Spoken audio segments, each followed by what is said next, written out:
ચલો વિદ્યાર્થી મિત્રો, જય અંબે. આપણે આજે થોડી નીટ વિશે માહિતી મેળવીશું અને પછી આપણે નીટનું પેપર 2019 નું બોર્ડનું પેપર આપણે સોલ્વ કરીશું.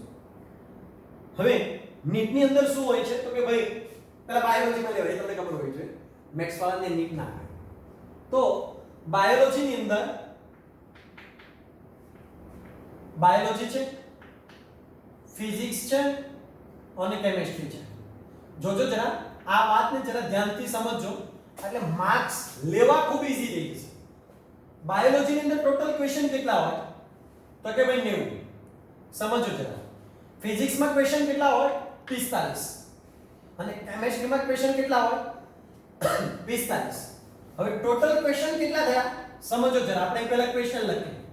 ટોટલ ક્વેશ્ચન કેટલા થયા તો કે ભાઈ 180, કારણ કે 90 અને આ 90 એટલે બોલે તો 180. હવે એક ક્વેશ્ચન ના 4 માર્ક્સ, તો ટોટલ આના માર્ક્સ કેટલા થયા અને આના માર્ક્સ કેટલા થયા? એક ક્વેશ્ચન ના 4 માર્ક્સ એટલે કેટલા થયા 936 એટલે 360.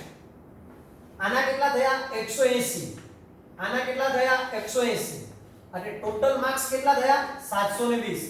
36 નું 72 720. હવે ખાસ તમે જરા એ સમજો, ઘણા બધા વિદ્યાર્થીઓ શું ઈચ્છતા હોય કે ભાઈ મારે 720 આવે. પહેલા એ આપણે ડિસાઈડ કરી લઈએ કે નીટનું પેપર કોઈ આટલું ઈઝી નથી હોતું, એટલું હાર્ડ પણ નથી હોતું. સમજો તમે, આટલું ઈઝી નથી હોતું કે 720 આવે અને એટલું હાર્ડ નથી હોતું કે 400 કરતા ઓછા આવે. કારણ કે 400 થી 500 ની આસપાસ તો આપણે આવી જાય. એટલા માટે આપણે પ્લાન કરવાનો છે આપણે કે ક્યારે કયો ક્વેશ્ચન ટેકલ કરીશું, કયો ક્વેશ્ચન નહીં. હવે આનો તમને ખબર છે ટોટલ ટાઈમ કેટલો હોય છે તો ભાઈ 3 કલાક. હવે 3 કલાક એટલે ટોટલ ટાઈમ કેટલો થયો તો ભાઈ 3 ગુણ્યા 60 મિનિટ એટલે કે 180 મિનિટ. તો આનો મતલબ એ થયો કે 180 ક્વેશ્ચન છે અને 180 મિનિટ છે. તો આપણે તો પહેલા એ પ્લાન જરા કરી લઈએ કે જ્યારે બાયોલોજી ની અંદર જ્યારે 90 ક્વેશ્ચન આવશે ત્યારે 90 મિનિટ લઈ શકાશે નહીં. શું કરવા? કારણ કે જો તમે એમાં 90 મિનિટ લેવા જશો તો આ બંનેમાં ટાઈમ પૂછશે, કારણ કે ફિઝિક્સ તો ગણતરી વાળો સબ્જેક્ટ છે. તો આપણે ટ્રાય કરીએ કે આમાં સૌથી ઓછો ટાઈમ બગડે અને આ બંનેની અંદર આપણે ટાઈમ ફાળવી શકીએ એવું એક આયોજન કરવાનું, કારણ કે પર 1 મિનિટે એક ક્વેશ્ચન ક્લિયર કરવાનો છે. સમજો. હવે એમાં ગણતરી વાળો જો કોઈ ક્વેશ્ચન હોય તો તમને ખ્યાલ હશે કે એની અંદર 2 કે 3 મિનિટ જોઈએ.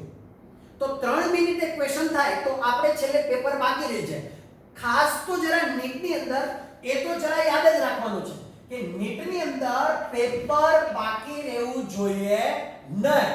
જો પેપરમાં ટક્કુ મારવાનું બાકી રહી ગયું, તમને આવડતો તો ને જો તમે બાકી રાખ્યું તો તમને ખ્યાલ છે ને 4 માર્ક્સ નો લોસ આવશે. એટલે ખાસ આટલું જરા યાદ રાખવાનું છે કે ક્વેશ્ચન પેપર ની અંદર કશું પણ બાકી ના રહેવું જોઈએ. એટલે 180 મિનિટમાં એવું કામ કરવાનું છે કે જેને કારણે 180 ક્વેશ્ચન ક્લિયર થાય. એક પહેલી વાર. બીજી વાર ઘણા બધા વિદ્યાર્થીઓ શું કરતા હોય છે કે રદ્દા સિસ્ટમ એડ કરી દે. રદ્દા સિસ્ટમ એટલે જે ગમે પહેલા તો જેટલા આવડતા હોય એટલા ટીક મારી દે, પછી છે ને વિચારે કે ચલો એ કરું કે બી કરું કે સી કરું. તો તકલીફ શું પડે છે ખબર તમને? પર એક ક્વેશ્ચને 1 માઈનસ જો તમે રોંગ સાબિત કરશો તો -1 માર્ક્સ જશે. હવે છોકરાઓ શું કરે છે?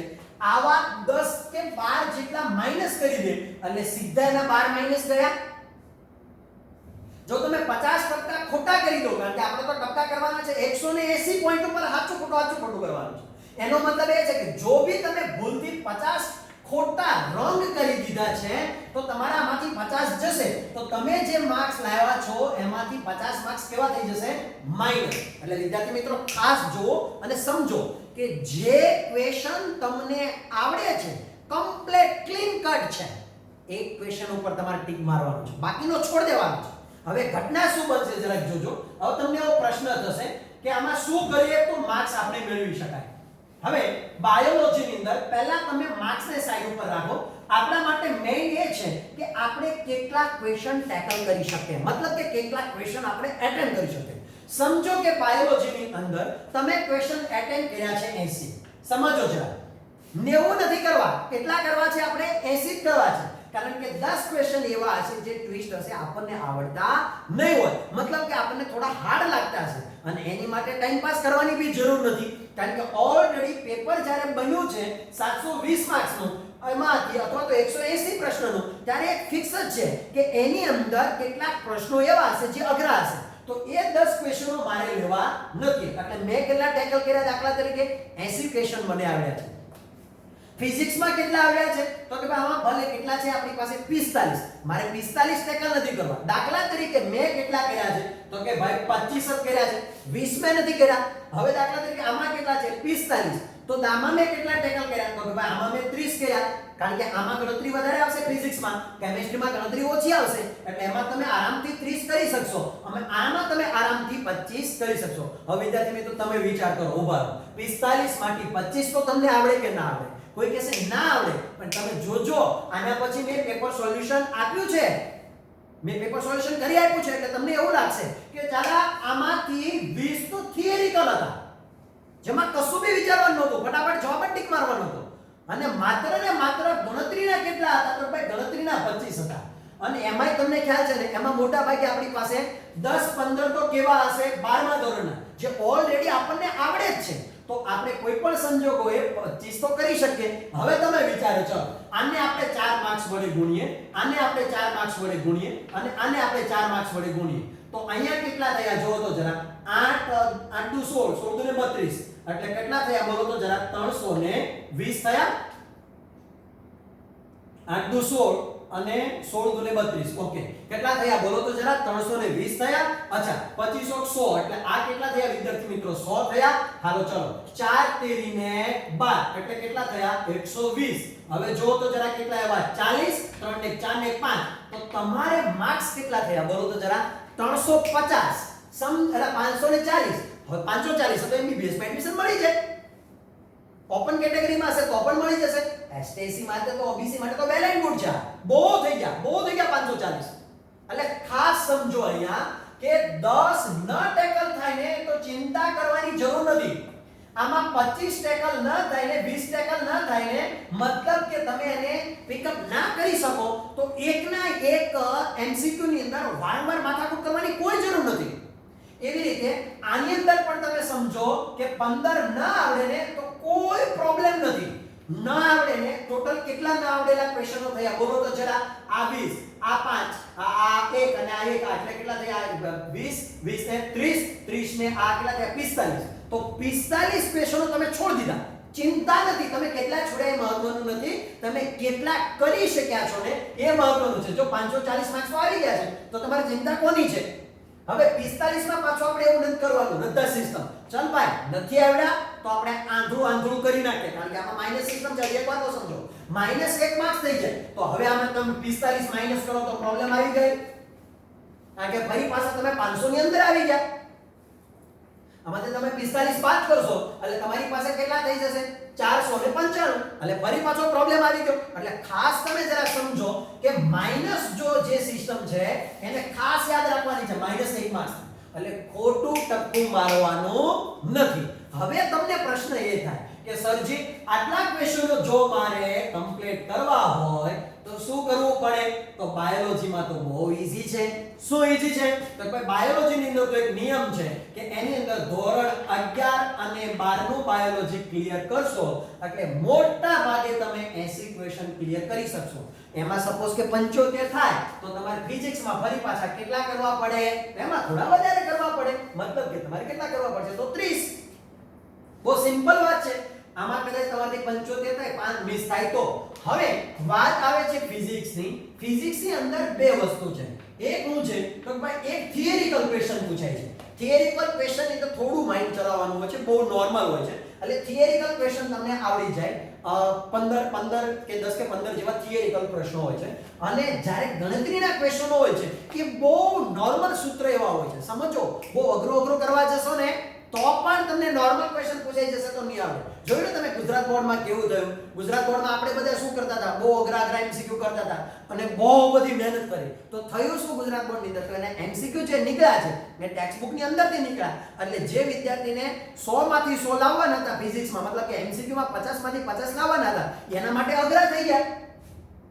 શું કરવા? કારણ કે ટેક્સમાંથી જ બેઠા નીકળ્યા છે અને ટેક્સ આપણે વાંચીને તો આમાં યાદ રાખજો બહુ નોર્મલ સૂત્રો આવશે જેની અંદરથી આપણે ગણતરી કરી શકીશું. હવે થિયરિકલ ની અંદર જેટલું એક્સ્ટ્રા આવશે એ ફિઝિક્સના શિક્ષક તરીકે મેં તમને જાગોસ ઉપર મટીરીયલ આપેલું છે, મેં તમને સૂત્રો તૈયાર કરીને આપ્યા છે, તો એ સૂત્રો ભી જો તમે મોઢે કરી લેશો તો પણ એ સૂત્રો અને એની નીચે છે ને મેં લખેલું છે પર્ટિક્યુલર કે JEE નીટ માટે JEE નીટ માટે, તો એ કોન્સેપ્ટ જો તમે તૈયાર કરી લેશો તો થિયરિકલ બી આવી જશે અને સૂત્ર બી આવી જશે. કે પ્રોમિસ આપું છું તમને કે જે તમે 45 25 ટેકલ કરો છો, 25 ક્વેશ્ચન તમે તૈયાર કરી શકો છો, એની જગ્યાએ આના કરતા તમે વધારે ક્વેશ્ચન કરી શકશો. મતલબ હું એવું નથી કહેતો તમને 45 આવડશે, પણ મારી દ્રષ્ટિએ 37 અથવા તો 40 ની આસપાસ તમે તૈયાર કરી શકો છો. ફિઝિક્સમાં આરામથી લાવી શકશો. 5 ભલે ના આવે પણ 40 તો તમે 100% લાવી શકશો જો તમે એટલું કરશો તો. હવે વાત આવે કેમિસ્ટ્રીની, તો કેમિસ્ટ્રીની વાત જરા કરીએ તો એમાં પણ બે પોર્શન છે, થિયરિકલ અને એક પહેલા ગણતરી વાળા જેને તમે ગણતરી કરીને જુદા જુદા થોડા ટ્વિસ્ટ કરીને મૂકશે. તો એમાં પણ ચિંતા કરવાની જરૂર નથી કારણ કે આપણે 15 ને રાખ્યા જ નથી, આપણે 30 ને જ રાખ્યા છે. તો ખાસ જરા સમજો કે આટલા ક્વેશ્ચનો આપણે તૈયાર કરવાના છે અને આપણે એટલા ક્વેશ્ચનો ટેકલ કરવાના છે. કેટલા? તો એને પણ જરા કહી દઈએ. 5 8 થી 9 10 11 12 13. કેટલા ક્વેશ્ચનો થયા બોલો તો જરા? 135. કેટલામાંથી? 180 માંથી કેટલા કરવા છે? 135 જ આપણે કરવા છે, એટલે સવાલ જ નથી ને એટલા થઈ જાય. બીજે એક વાર હવે તમને એવો વિચાર થાય કે હવે તો આપણી પાસે 1.5 મહિનાની આસપાસનો ટાઈમ છે, તો હવે આપણે કઈ રીતના મહેનત કરવી જોઈએ એની પણ આપણે 1-2 મિનિટ માટે ચર્ચા કરી લઈએ. તો ખાસ વિદ્યાર્થી મિત્રો જરા સમજો, બાયોલોજી છે તો આપણા માટે બાયોલોજી ભગવાન છે કારણ કે એ કણસો શીખવું છે, એટલે પહેલા પ્રિપેરેશન બાયોલોજી કરવાની. અને યાદ રાખો નીટના પેપરની અંદર પહેલું જે આવે એમાં ફિઝિક્સ કે કેમિસ્ટ્રી ભૂલથી બી તમારામાં આવી ગયું હોય તો તમારે ટેકલ કોનું કરવાનું? પહેલું બાયોલોજી. સ્ટાર્ટ ક્યાંથી કરવાનું પેપર? બાયોલોજી. શું કરવા ખબર? કારણ કે બાયોલોજી છે ને એ તમને ક્વેશ્ચનો વધારે આવડતા છે, એટલે અંદરથી છે ને આત્મા બોલશે યસ બેટા તો કરી શકે છે, એટલે તમને આ બાકીના બે સબ્જેક્ટમાં એક પ્રોબ્લેમ આવશે નહીં. બીજો એક પ્રોબ્લેમ એવો છે કે ફિઝિક્સ અને કેમિસ્ટ્રીમાં એક ક્વેશ્ચન તૈયાર કરતા ટાઈમ થોડો વધારે લાગે, મતલબ એનો જવાબને લાવતા ટાઈમ વધારે લાગે કારણ કે ગણતરીના છે ને એટલા માટે. એટલે બાયોલોજી જો તમે પહેલા એને ફટાફટ પતાવી દેશો તો પછી ફિઝિક્સ અને કેમિસ્ટ્રી બહુ ઝડપથી પેપરમાં કરી શકશો. હવે અત્યારે તમારે જે ટાઈમ છે એની અંદર ખાસ સમજવાનું કે પહેલા તમારે બાયોલોજી તૈયાર કરવાનું છે, આ ફિક્સ છે. પહેલા બાયોલોજી કટોકટ તૈયાર કરશો, પછી ફિઝિક્સમાં મેં તમને કીધું છે માત્ર એટલું જ, આપણું ટેમ્પલેટ અને મેં આપેલા સૂત્રો અને મેં આપેલા સૂત્રની પાછળના કન્સેપ્ટ આટલું જ તૈયાર કરવાનું છે. અને કેમિસ્ટ્રીની અંદર થિયરિકલ જરા ફરી પાછી એકવાર વાંચવાની છે થિયરી ને એ બધું, એટલે આટલું કરશો તો આરામથી એટલા માર્ક્સ મેળવી શકશો. હજી પણ વિદ્યાર્થી મિત્રો જરા યાદ રાખો, ગવર્નમેન્ટને ડોક્ટરો મળતા નથી. સમજો જરા, ગવર્નમેન્ટને ડોક્ટરો મળતા નથી કે બહુ બધા ડોક્ટરોની જગ્યાઓ ખાલી છે. એટલે જો તમે MBBS માં સિલેક્ટ થઈ ગયા અને સારી કોલેજમાં જો એક વખત એડમિશન મળી ગયું તો તમે પાસ આઉટ થશો એટલે તમને જોબ 100% ગવર્નમેન્ટ જોબ મળી જશે. यदि गवर्नमेंट जॉब नहीं મળે તો યાર તમે યાદ રાખો તમારા નામની આગળ તમે ડોક્ટર લગાડો છો તો આનો મતલબ એ થાય કે તમે કોઈ પણ ગામની અંદર હોસ્પિટલ બી ચાલુ કરશો તો પણ તમારું કામ ફટાફટ ચાલશે. અને એ બી યાદ રાખો વિદ્યાર્થી મિત્રો, यदि તમે ડોક્ટર જો બની ગયા તો તમારી સોસાયટી વાળા તમારા મમ્મી પપ્પાને શું કહેશે, તમારી આબરૂ કેટલી વધશે. હે, તમે ડોક્ટર બની ગયા તો તમારી વેલ્યુ કેટલી વધશે. સ્કૂલના શિક્ષકો બી તમારી પ્રશંસા કરશે, તમારી મહેનત તમને ફળશે. અત્યાર સુધીમાં તમે જેટલા પરાક્રમો કર્યા હોય ને હે ને એ બધા ઝીરો થઈ જશે અને પબ્લિક તમારા વખાણ કરવાનું ચાલુ કરશે. તો તમારી નામ આગળ જો તમે ડોક્ટર લગાડવું હોય તો હજી આપણી પાસે બહુ બધો ટાઈમ છે. મહેનત કરવાનું ચાલુ કરો. મહેનત કરવી હોય તો શું કરવું પડે ખબર તમને? મોબાઈલ યુઝ માત્ર એજ્યુકેશન માટે જ કરો. મિત્રને ના પૂછવું કે એની તબિયત કેવી છે, 2 મહિના પછી આપણે પૂછીશું કે બકા તારી તબિયત કેવી છે. અત્યારે કોઈને ફોન ના કરવો, કારણ કે મને વિશ્વાસ છે બધા ઘરે જ બેઠા છે એટલે બધાની તબિયત સારી જશે એવું માની અને કોઈને ફોન કરવો નહીં, પહેલી એક વાત. બીજું, પૂરેપૂરું તમે ફરજિયાતપણે 16 કલાકનું રીડિંગ કરો. 16 કલાક સમજો છે. બીજું અમુક જગ્યાએ ટાઈમ લોસ ના કરો. એક ટીવી જોવાની છે બહુ બધી, ટીવી જોવાનું છે એ ટાઈમ આપણો આવવા દો. બીજું એ ગપ્પા મારવા, મમ્મી પપ્પા સાથે, મિત્રો સાથે ગપ્પા મારવા આ ટાળો. ત્રીજું ભાઈ અમુક તો નાવા જાય છે તો ટોયલેટમાં કલાકો બગાડે છે, તો એ બી ટાઈમ સેવિંગ કરો નહીતર અટવાઈ જશો. ફરજિયાતપણે 16 કલાક વાંચવાનું છે, 16 કલાક તૈયારી કરવાની છે. અને યદિ જો ના આવડે તમને કોઈ પણ વસ્તુ આમાંથી, મતલબ બાયોલોજી, ફિઝિક્સ, કેમેસ્ટ્રીમાં તમને કોઈ પણ વસ્તુ ના આવડે તો જેમ્બેનો સ્ટાફ તમારી સાથે રેડી છે તમને હેલ્પ કરવા માટે. તમે તૈયારી કરજો, તમે થોડી અમથી તૈયારી કરો, અમે તમને હેલ્પ કરીશું અને તમારા નામની આગળ આપણે ડોક્ટર લગાડીશું, સમજો. પણ પછી તમને ખબર, તમારા નામની પાછળ એક વ્યક્તિનું નામ આવે જે તમારા પપ્પા છે, તો પપ્પાનું નામ ની આગળ એક નંબર મૂકીને ડોક્ટર લાગશે. દાખલા તરીકે ડોક્ટર મગનભાઈ સગનભાઈ, તો સગનભાઈને બહુ મજા આવશે કે એનો મગન ની નામની આગળ ડોક્ટર લાગે છે. તો ખાસ એટલું જરા સમજો, બહુ ઈઝી છે, બહુ નોર્મલ પેપરો આવેલા છે. અને નોર્મલ પેપરો આવે છે, નીટ એટલે એવું નથી કે બહુ અઘરું પૂછાઈ જાય. હા, હું માની લઉં છું કે જેડબલઈ નું પેપર થોડું હાર્ડ હોય છે, એમાં થોડા વધારે ટ્વિસ્ટ કરેલા ક્વેશ્ચનો હોય, એ પણ શેમાં વધારે હોય છે? એડવાન્સમાં. પરંતુ મેઇનમાં તો નોર્મલ જ હોય છે. એવી રીતે નીટની અંદર બહુ નોર્મલ હોય છે. અને ફરી પાછો આપણા માટે ફાયદો તો એ છે કે નીટ ગુજરાતીમાં લેવાય છે, એટલે આપણને ગુજરાતી આવડતું હોય છે અને આપણે અત્યાર સુધી ગુજરાતીમાં જ ભણ્યા છીએ, તો બહુ ઈઝી પડશે. હવે પછીનું આપણે ચાલુ કરીશું, આના પછી આપણે નીટ 2019 નું પેપર. તો ચલો જરા જોઈએ. ચલો વિદ્યાર્થી મિત્રો, આજે આપણે જોઈશું નીટ 2019 નું ફિઝિક્સ નું પેપર સોલ્યુશન. એનો પહેલો ક્વેશ્ચન જરા જોઈએ. આયનિક હાઇડ્રોજન પરમાણુઓ અને આલ્ફા કણો સમાન વેગમાનથી અચળ ચુંબકીય ક્ષેત્રમાં લંબ રૂપે પ્રવેશે છે. કોણ? હાઇડ્રોજન અને બીજો છે આલ્ફા. ચુંબકીય ક્ષેત્રમાં કયા સ્વરૂપે પ્રવેશે છે? લંબ સ્વરૂપે. જો સમાંતર હોય ને તો જવાબ શૂન્ય થઈ જાય, તો સવાલ જ નથી આવતો. સમજો જરા. પણ સમાંતર નથી, લંબ શબ્દ હોવો જરૂરી છે. લંબ સ્વરૂપે પ્રવેશે છે તો તેના પથોની ત્રિજ્યાનો ગુણોત્તર શોધો. ઉભા, આપણી પાસે ત્રિજ્યાનું સૂત્ર હતું R mv upon qb. હવે તમે વિચારો, mv શું લખી શકાય? વેગમાન p q upon qb. ઉભા, તમને ખબર છે વેગમાન તો આપણને કેવું કીધું છે? જોવો તો જરા. વેગમાન કેવું કીધું છે? સમાન વેગમાન. તો સમાન વેગમાન હોય તો વેગમાન કોન્સ્ટન્ટ છે, એટલે આપણે એને બહાર કાઢી લઈએ. ચુંબકીય ક્ષેત્ર કોન્સ્ટન્ટ હોવાનું, એટલે એને પણ આપણે બહાર કાઢી લઈએ. તો શું લખી શકાય? r ચલે છે 1 upon q. હવે આપણને પહેલા કોના માટે કીધું છે? હાઇડ્રોજન માટે. તો પહેલા આપણે જરા હાઇડ્રોજન જોઈએ. હાઇડ્રોજન માટે વિદ્યુતભાર q નું મૂલ્ય કેટલું હોય? q હાઇડ્રોજન તમને ખબર, હાઇડ્રોજન ની અંદર એક જ પ્રોટોન હોય, એટલે અહીં શું લખવું પડે? માત્ર એક q. હવે આપણે લઈએ આલ્ફા માટે. તો આલ્ફા માટે શું લખીશું? આલ્ફા નો વિદ્યુતભાર કેટલો? 2 પ્રોટોન અને 2 ન્યુટ્રોન. તો ટોટલ કેટલા થયા? 2q. તો હવે આપણે જરા ખબર છે ને, 2 પ્રોટોન હોય, ન્યુટ્રોન તો તટસ્થ છે એટલે એને લેવાનો હોતો નથી, પણ 2 પ્રોટોન હોય એટલે શું લખવું પડે? અહીંયા 2q. હવે આપણે જોઈએ છીએ એની ત્રિજ્યાનો ગુણોત્તર. કઈ કીધી? હાઇડ્રોજનના છેદમાં કોણ આવશે? આલ્ફાની ત્રિજ્યા, એટલે h hydrogen upon h alpha. ઉપર બંને વચ્ચે કેવો સંબંધ છે? વ્યસ્ત પ્રમાણનો. એટલે વિદ્યુતભાર ક્યાં આવશે? ઉપર આલ્ફાનો અંશમાં. અને આનો વિદ્યુતભાર ક્યાં આવશે? તો કે ભાઈ છેદમાં, કારણ કે વ્યસ્ત પ્રમાણનો સંબંધ છે. ચલો q આલ્ફા કેટલા છે? 2q. અને હાઇડ્રોજન માટે કેટલા આપેલા છે? q. તો q કેવા થઈ જાય? કેન્સલ. તો જવાબ શું આવશે વિદ્યાર્થી મિત્રો? 2z1. હવે તમે જરા નક્કી કરો 2z1 શામાં છે? જરા જોઈ લો તો ક્યાં પોઈન્ટમાં છે? તો ભાઈ 2 નંબરમાં. તો જવાબ કયો સાચો છે? 2 નંબર. સારું, ચલો ત્યાર પછીનો આપણે નેક્સ્ટ ક્વેશ્ચન જોઈએ જરા. આલ્ફા કણ ધરાવે છે. ઉભા રહો. આલ્ફા એટલે હિલિયમ ન્યુક્લિયસ, એટલે આલ્ફા હિલિયમનું ન્યુક્લિયસ જેવું છે, એટલે હિલિયમનું જે ન્યુક્લિયસ છે એવું બીઓ આલ્ફાનું હોય. હવે હિલિયમના ન્યુક્લિયસની અંદર શું હોય? 2 પ્રોટોન અને 2 ન્યુટ્રોન. તો જવાબ શું આવશે? જો તો જરા ઇલેક્ટ્રોન તો ન્યુક્લિયસમાં હોવાના નથી, તો જવાબ શું આવશે? 2 પ્રોટોન અને 2 ન્યુટ્રોન. સારું, ચલો ત્યાર પછીનો નેક્સ્ટ જરા જોઈએ. SHM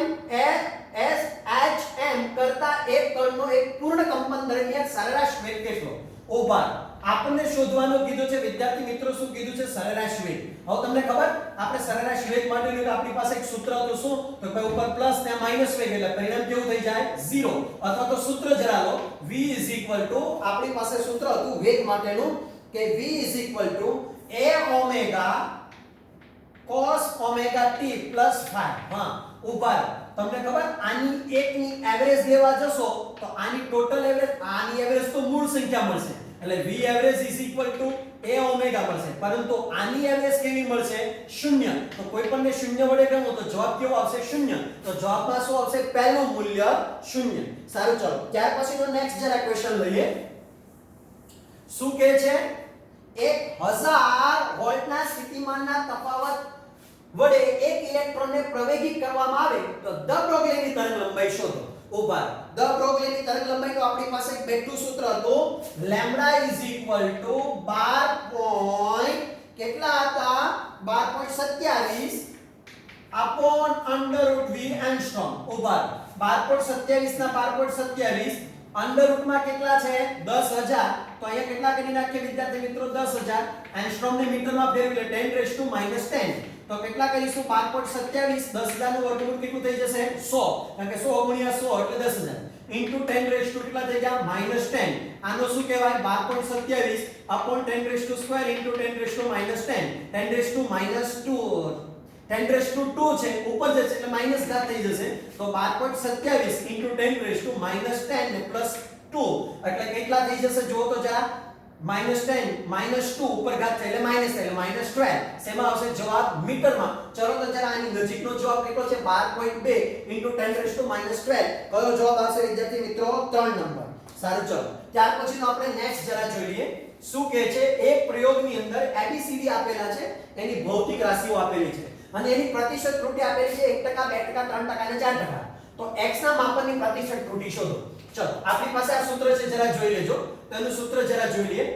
x ટકામાં મૂલ્ય આપણે ટકામાં જોઈએ, ઘાત છે આગળ આવી જશે 2 ડેલ્ટા a અપોન a ટકામાં મૂલ્ય છે પ્લસ શું જોઈશે આપણે? 1/2 આગળ આવી જશે, પણ આ 1/2 આગળ તો 1/2 ડેલ્ટા b અપોન b જવાબ આપણે ટકામાં જોઈશે પ્લસ c માટે 1/3 ડેલ્ટા c અપોન c ટકામાં પ્લસ d જોઈએ છે તો 3 ડેલ્ટા d અપોન d, પણ આપણે જવાબ જોઈશે ટકામાં. ઓલ ઓવર 12 પ્લસ 100% કરી નાખશો તો બી ચાલશે. ચલો અહીંયા જરા જોઈએ 2 ના 2. હવે ટકાનું મૂલ્ય આપણને એટલું આપી દીધું છે. કેટલું આપી દીધું છે જરા જુઓ તો?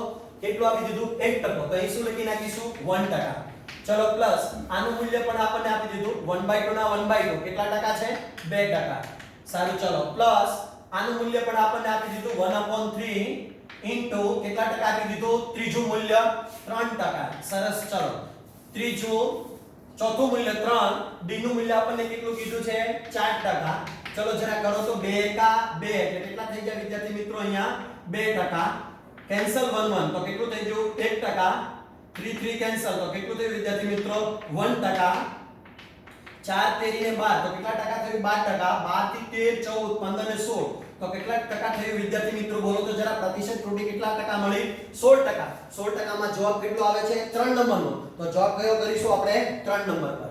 સારું, ચલો ત્યાર પછીનો બીજો દાખલો જોઈએ. મસ્ત દાખલો છે, જરા એને ધ્યાનથી સમજીશું. જો હવે યાદ રાખો, ફિઝિક્સ ની અંદર એવું હોય કે દાખલા તરીકે તમારી પાસે 45 ક્વેશ્ચન હશે તો તમે 45 ક્વેશ્ચન બધા જ તમે ટેક ઓવર ની કરી શકો. કેટલાક એવા ક્વેશ્ચનો હશે કે જેને થોડુંક તમને ટ્વિસ્ટેડ કરીને આપ્યું, થોડુંક અઘરું કરીને આપ્યું હોય છે. એમાંનો આ એક અઘરો ક્વેશ્ચન છે, જરા જોઈ લઈએ. મતલબ કે થોડુંક તમને અઘરું ફીલ થાય. શું કહે છે? પહેલાની અંદર આટલા અવરોધો આપેલા છે, બધા જ અવરોધો ચાલુ હોય ત્યારે પછી વિભાગ A ના 2 અવરોધો અને વિભાગ B ના 1 અવરોધો ચાલુ હોય ત્યારે પાવરનો ગુણોત્તર શોધો. પહેલા તો પાવરનું સૂત્ર તમને બધાને ખબર હોવી જોઈએ કે power is equal to v² upon શું હતું? v² અપોન શું લખી શકતા આપણે? r. તો આ સૂત્રનો ઉપયોગ કરીએ, પણ પહેલા આપણે r એટલે અવરોધોના જોડાણ જોઈએ. પહેલા આપણને શું કીધું છે? તો કે ભાઈ પહેલા બધા જ અવરોધો ચાલુ હતા, બધા જ બલ્બ ચાલુ હતા. બલ્બ એટલે આ અવરોધો છે, વચ્ચે જોડાણ છે. તો આ ત્રણે ત્રણ અવરોધો કેવા છે? તો કે ભાઈ આ ત્રણે ત્રણ અવરોધો સમાંતર જોડાણમાં છે. આ ત્રણે ત્રણ કેવા છે? સમાંતર જોડાણ. વચ્ચે એક જોડાણ આપેલું છે એટલે એ ફરી પાછા બંને કેવા થઈ ગયા? શ્રેણીમાં. તો જરા જોઈ લે. પહેલા a માટે જરા જોઈશું તો એ બધા જ અવરોધો કેવા કેવા છે બોલો તો જરા અહીંયા a માટે બધા જ અવરોધો કેવા છે તો ભાઈ સમાંતર જોડાણમાં તો r upon શું લખી શકાય 3 તો b માટે પણ કેવું છે તો ભાઈ બધા જ અવરોધો કેવા છે સમાંતર જોડાણમાં તો શું લખી શકાય r upon 3 તો total r dash is equal to કેટલા થયા ફરી પાછું શ્રેણી જોડાણ એટલે ડાયરેક્ટ સીધો સરવાળો તો કેટલા થઈ ગયા r upon 3 r upon 3 is equal to 2r upon કેટલા થઈ ગયા 3 વેરી ગુડ ચલો હવે આપણે આમાં પાવર જોઈએ તો p is equal to v² upon r ઉભા રહો v ઇઝ ઇક્વલ ટુ આપણે p1 નામ આપી દઈએ પહેલો પાવર બોલો v ઇઝ ઇક્વલ ટુ કેટલા આપેલા છે e તો શું લખી નાખીએ e². ચલો r ઇઝ ઇક્વલ ટુ આપણને કેટલા આપી દીધા r dash is equal to તો ભાઈ 2r upon 3 છેદનો છેદ ઉલટીને ક્યાં જતો રહેશે અંશમાં તો 3e² upon 2r આ આપણને સમીકરણ 1 બની ગયું. ચલો હવે આપણે એની બીજી ઘટના જોઈ લઈએ.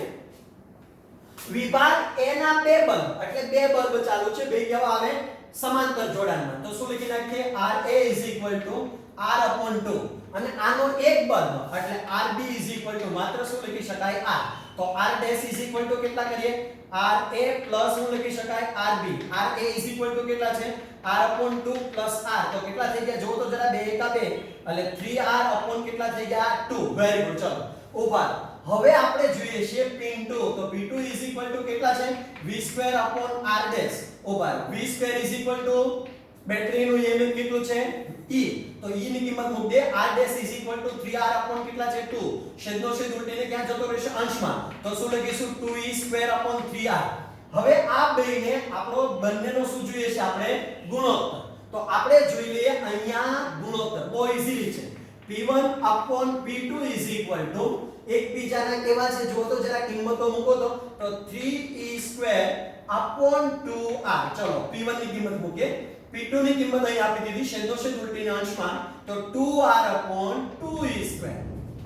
3r upon 3 છે ને તો 3r upon 2e². ચલો r કેવા થઈ ગયા કેન્સલ e² કેવા થઈ ગયા કેન્સલ તો જવાબ શું આવશે 3 ગુણ્યા 3 એટલે 9 2 ગુણ્યા 2 એટલે 4 તો જવાબ શું આવશે બોલો તો જરા 9/4. હવે 9/4 જવાબ કયા નંબર ઉપર છે જો તો જરા 3 નંબર ઉપર તો જવાબ શું આવશે વિદ્યાર્થી મિત્રો 3 નંબર. ચલો ત્યાર પછીનો આપણે નેક્સ્ટ ક્વેશ્ચન જરા જોઈ લઈએ. નીચેનામાંથી કયું સર્કિટ પ્રોટેક્શન સાધન છે હવે તમે વિચારો સર્કિટનું પ્રોટેક્શન કોણ કરી શકે સ્વિચ ચાલુ બંધ કરવા માટે ઉપયોગ થાય ઇન્ડક્ટર ચુંબકીય ઉર્જાનો સંગ્રહ કરે વાહક વિદ્યુત પ્રવાહનું વહન કરે તો આખું પ્રોટેક્શન આપણા ઘરનું પ્રોટેક્શન કોણ રાખે દરેકના ઘરે હોય કોણ હોય ફ્યુઝ તો જવાબમાં શું આવશે 1 નંબર ફ્યુઝ. સારું ચાલો ત્યાર પછીનું નેક્સ્ટ બીજું જોઈએ. મેઘધનુષના સંદર્ભમાં ખોટો જવાબ પસંદ કરો. જો વિદ્યાર્થી મિત્રો કન્ફ્યુઝ ના થતા શું કહે છે પહેલા જુઓ ખોટો જવાબ શોધવાનો છે. એનો મતલબ એ થયો કે 4 પૈકી 3 જવાબો તો સાચા છે એક જવાબ ખોટો છે આપણે જોવાનો છે. સૂર્યપ્રકાશમાં વિભાજન વક્રીભવન અને પરાવર્તનથી થાય બરાબર છે 3 ને 3 ઘટના બને. જ્યારે પ્રકાશના કિરણો પાણીના બુંદના બે આંતરિક પરાવર્તન પામે છે ત્યારે ગૌણ મેઘધનુષ રચાય એ બી સાચું છે કારણ કે આપણે મેઘધનુષ બે જોયા હતા એક મુખ્ય મેઘધનુષ અને એક એની ઓપોઝમાં બનતો ગૌણ મેઘધનુષ. ગૌણ મેઘધનુષના કલરો ઉલટેલા હોય એ પણ સાચું છે કારણ કે મુખ્ય મેઘધનુષના જે કલરો હોય એના કરતા ગૌણ મેઘધનુષના કલરો ઊંધા હોય. તો હવે જવાબ શું આવશે એક નિરીક્ષકનું મુખ સૂર્યની સામે હોય ત્યારે મેઘધનુષ જોઈ શકે. ખોટું સૂર્યની વિરુદ્ધ દિશામાં હોવું જોઈએ. જો તમને ખબર આવી રીતે સૂર્ય હોય તો તમને ખ્યાલ હશે પાણીના અણુ અહીંયા હોય તો તમને મેઘધનુષ અહીંયા રચાય. હવે તમારું જો ફેસ જો સૂર્યની સામે હોય તો તમે કઈ રીતે તમે મેઘધનુષ જોઈ શકશો એટલે તમારે શું કરવું પડે સૂર્યની વિરુદ્ધ દિશામાં ફેસ રાખીને તમે જોઈ શકો છો. તો આનો મતલબ એ થાય કે 4 નંબરનો જવાબ ખોટો છે તો જવાબમાં શું આવશે 4 નંબર. સારું ચલો ત્યાર પછીનું નેક્સ્ટ જોઈએ. વર્તુળની ત્રિજ્યા અને ભ્રમણનો આવર્તકાળ પ્રારંભિક સ્થિતિ અને ભ્રમણની દિશા આકૃતિની અંદર દર્શાવેલી છે. તો ભ્રમણ કરતા કણ p નો ત્રિજ્યા સદિશ y પ્રક્ષેપનું મૂલ્ય આમાંથી કેટલું હશે? હવે તમને બધાને ખબર હશે આપણી પાસે પ્રક્ષેપનું સૂત્ર હતું y a cos omega t. ઓ બારો ચલો a એટલે કંપ વિસ્તાર એટલે મહત્તમ કંપ વિસ્તારનું મૂલ્ય કેટલું છે 3 તો અહીં જવાબ કેટલો આવશે 3. ચલો cos ના cos ઓમેગા એટલે કેટલા લખી શકાય 2π upon t into t. આ this is આવર્તકાળ this is the time તો કેટલા કરીશું 3 cos ના cos 2π ના 2π આવર્તકાળનું મૂલ્ય આપણને આપી દીધું કેટલા છે 4. into t તો 3 cos કેટલા થઈ જશે 2 તો pi upon 2t તો જવાબ કેટલો આવશે બોલો તો જરા તો કયો જવાબ આવશે 3 cos pi t upon 2 કયો જવાબ આવશે 1 નંબરનો સારું ચલો ત્યાર પછી આપણે નેક્સ્ટ જોઈએ જરા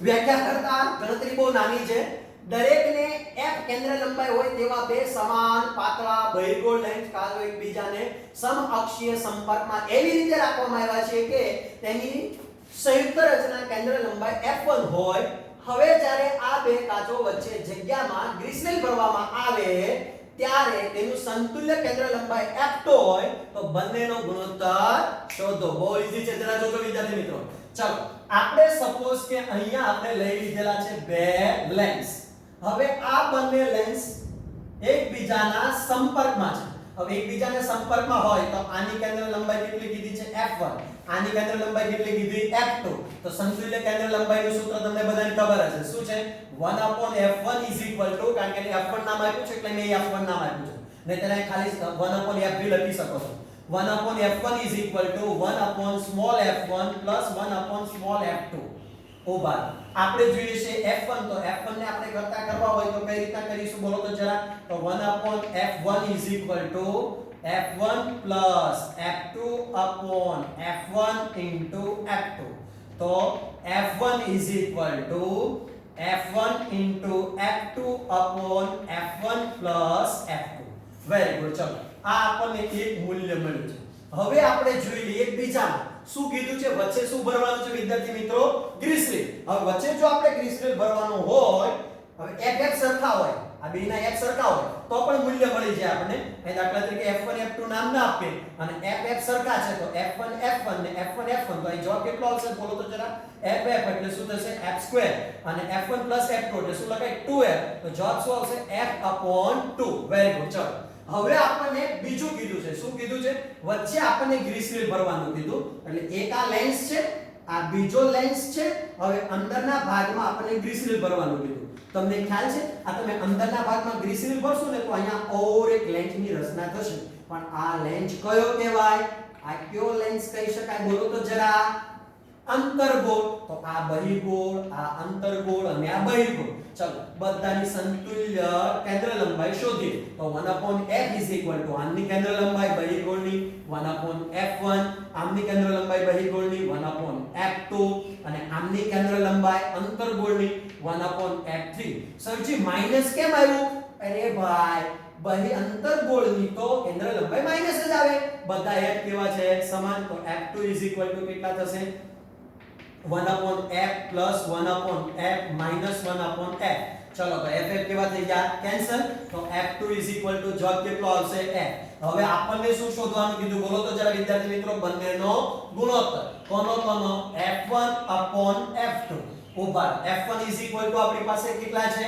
f/2 upon a કેટલા આવ્યા f તો જવાબ કેટલો આવશે 1/2 હવે 1/2 f કેન્સલ થઈ ગયા તો 1/2 આવે તો જવાબ કેટલો આવે બોલો વિદ્યાર્થી મિત્રો 1/2 અને 1/2 કોનો જવાબ છે વિદ્યાર્થી મિત્રો જો તો જરા 3 નંબરનો તો જવાબ કયો આવશે 3 નંબર સારું ચલો ત્યાર પછીનો આપણે નેક્સ્ટ જોઈએ પૂર્ણ આંતરિક પરાવર્તનમાં જ્યારે આપાત કોણ સંપર્કમાં રહેલા માધ્યમની જોડ માટેના ક્રિટિકોણ જેટલો થાય ત્યારે વક્રીભવન કોણ શું હશે ભાઈ આ તો આપણે થિયરીની અંદર ભણ્યા હતા શું તો કે ભાઈ આ બાજુ જ્યારે ક્રિટિકલ કોણ બને મતલબ કે ક્રાંતિકોણ C બને ત્યારે તમને બધાને ખબર છે કે વક્રીભૂત કિરણ સીધી રીતે પસાર થતું હોય અને પૂર્ણ આંતરિક પરાવર્તનથી પરાવર્તન કિરણ આ બાજુ આવતું હોય ત્યારે આ વક્રીભૂત કિરણ અને લંબ વચ્ચે બનતો ખૂણો કેટલાનો બને 90 નો તો જવાબ શું આવશે A શું જવાબ આવશે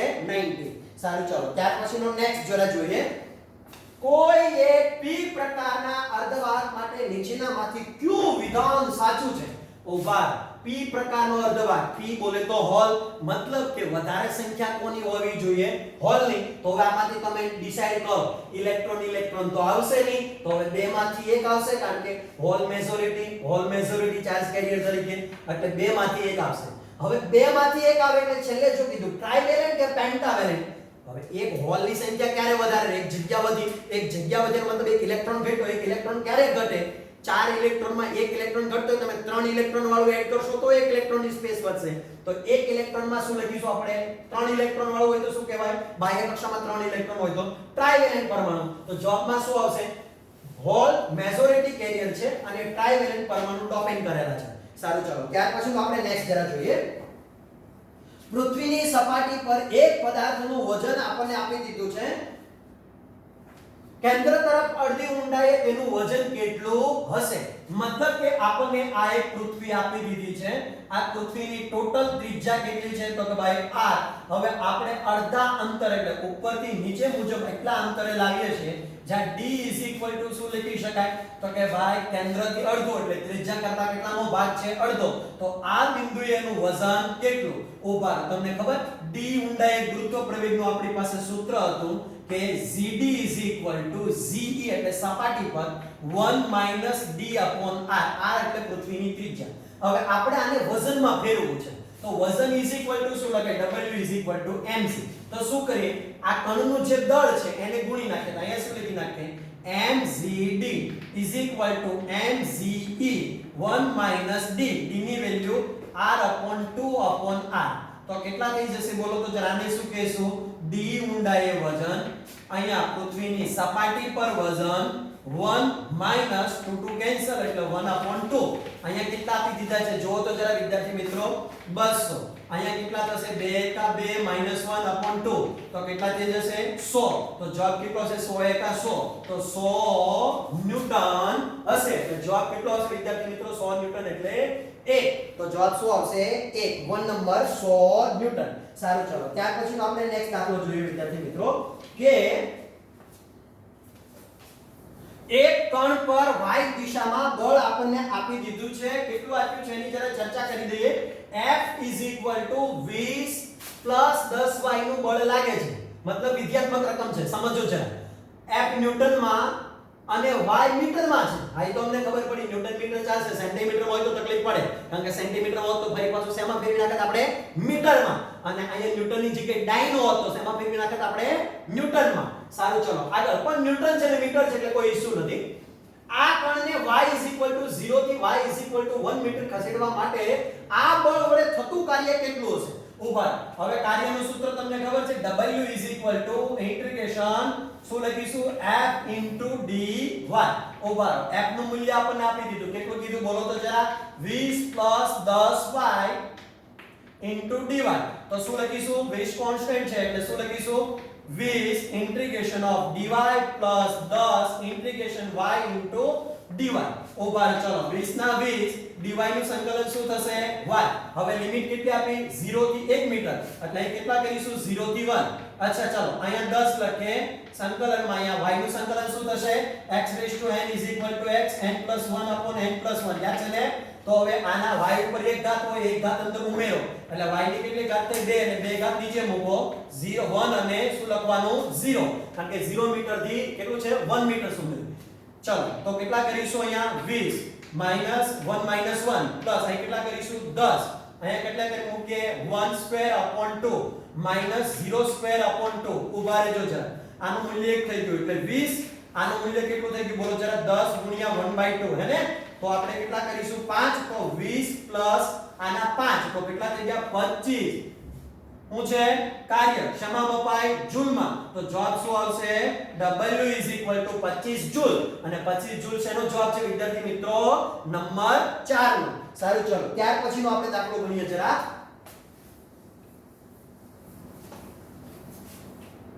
નેક્સ્ટ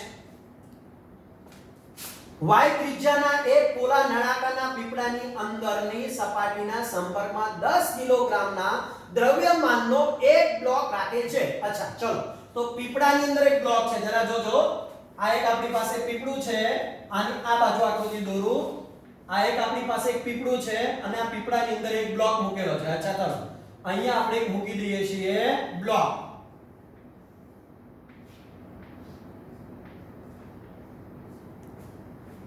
અચ્છા, ચલો અહીંયા આપણે મૂકી દીધો છે બ્લોક.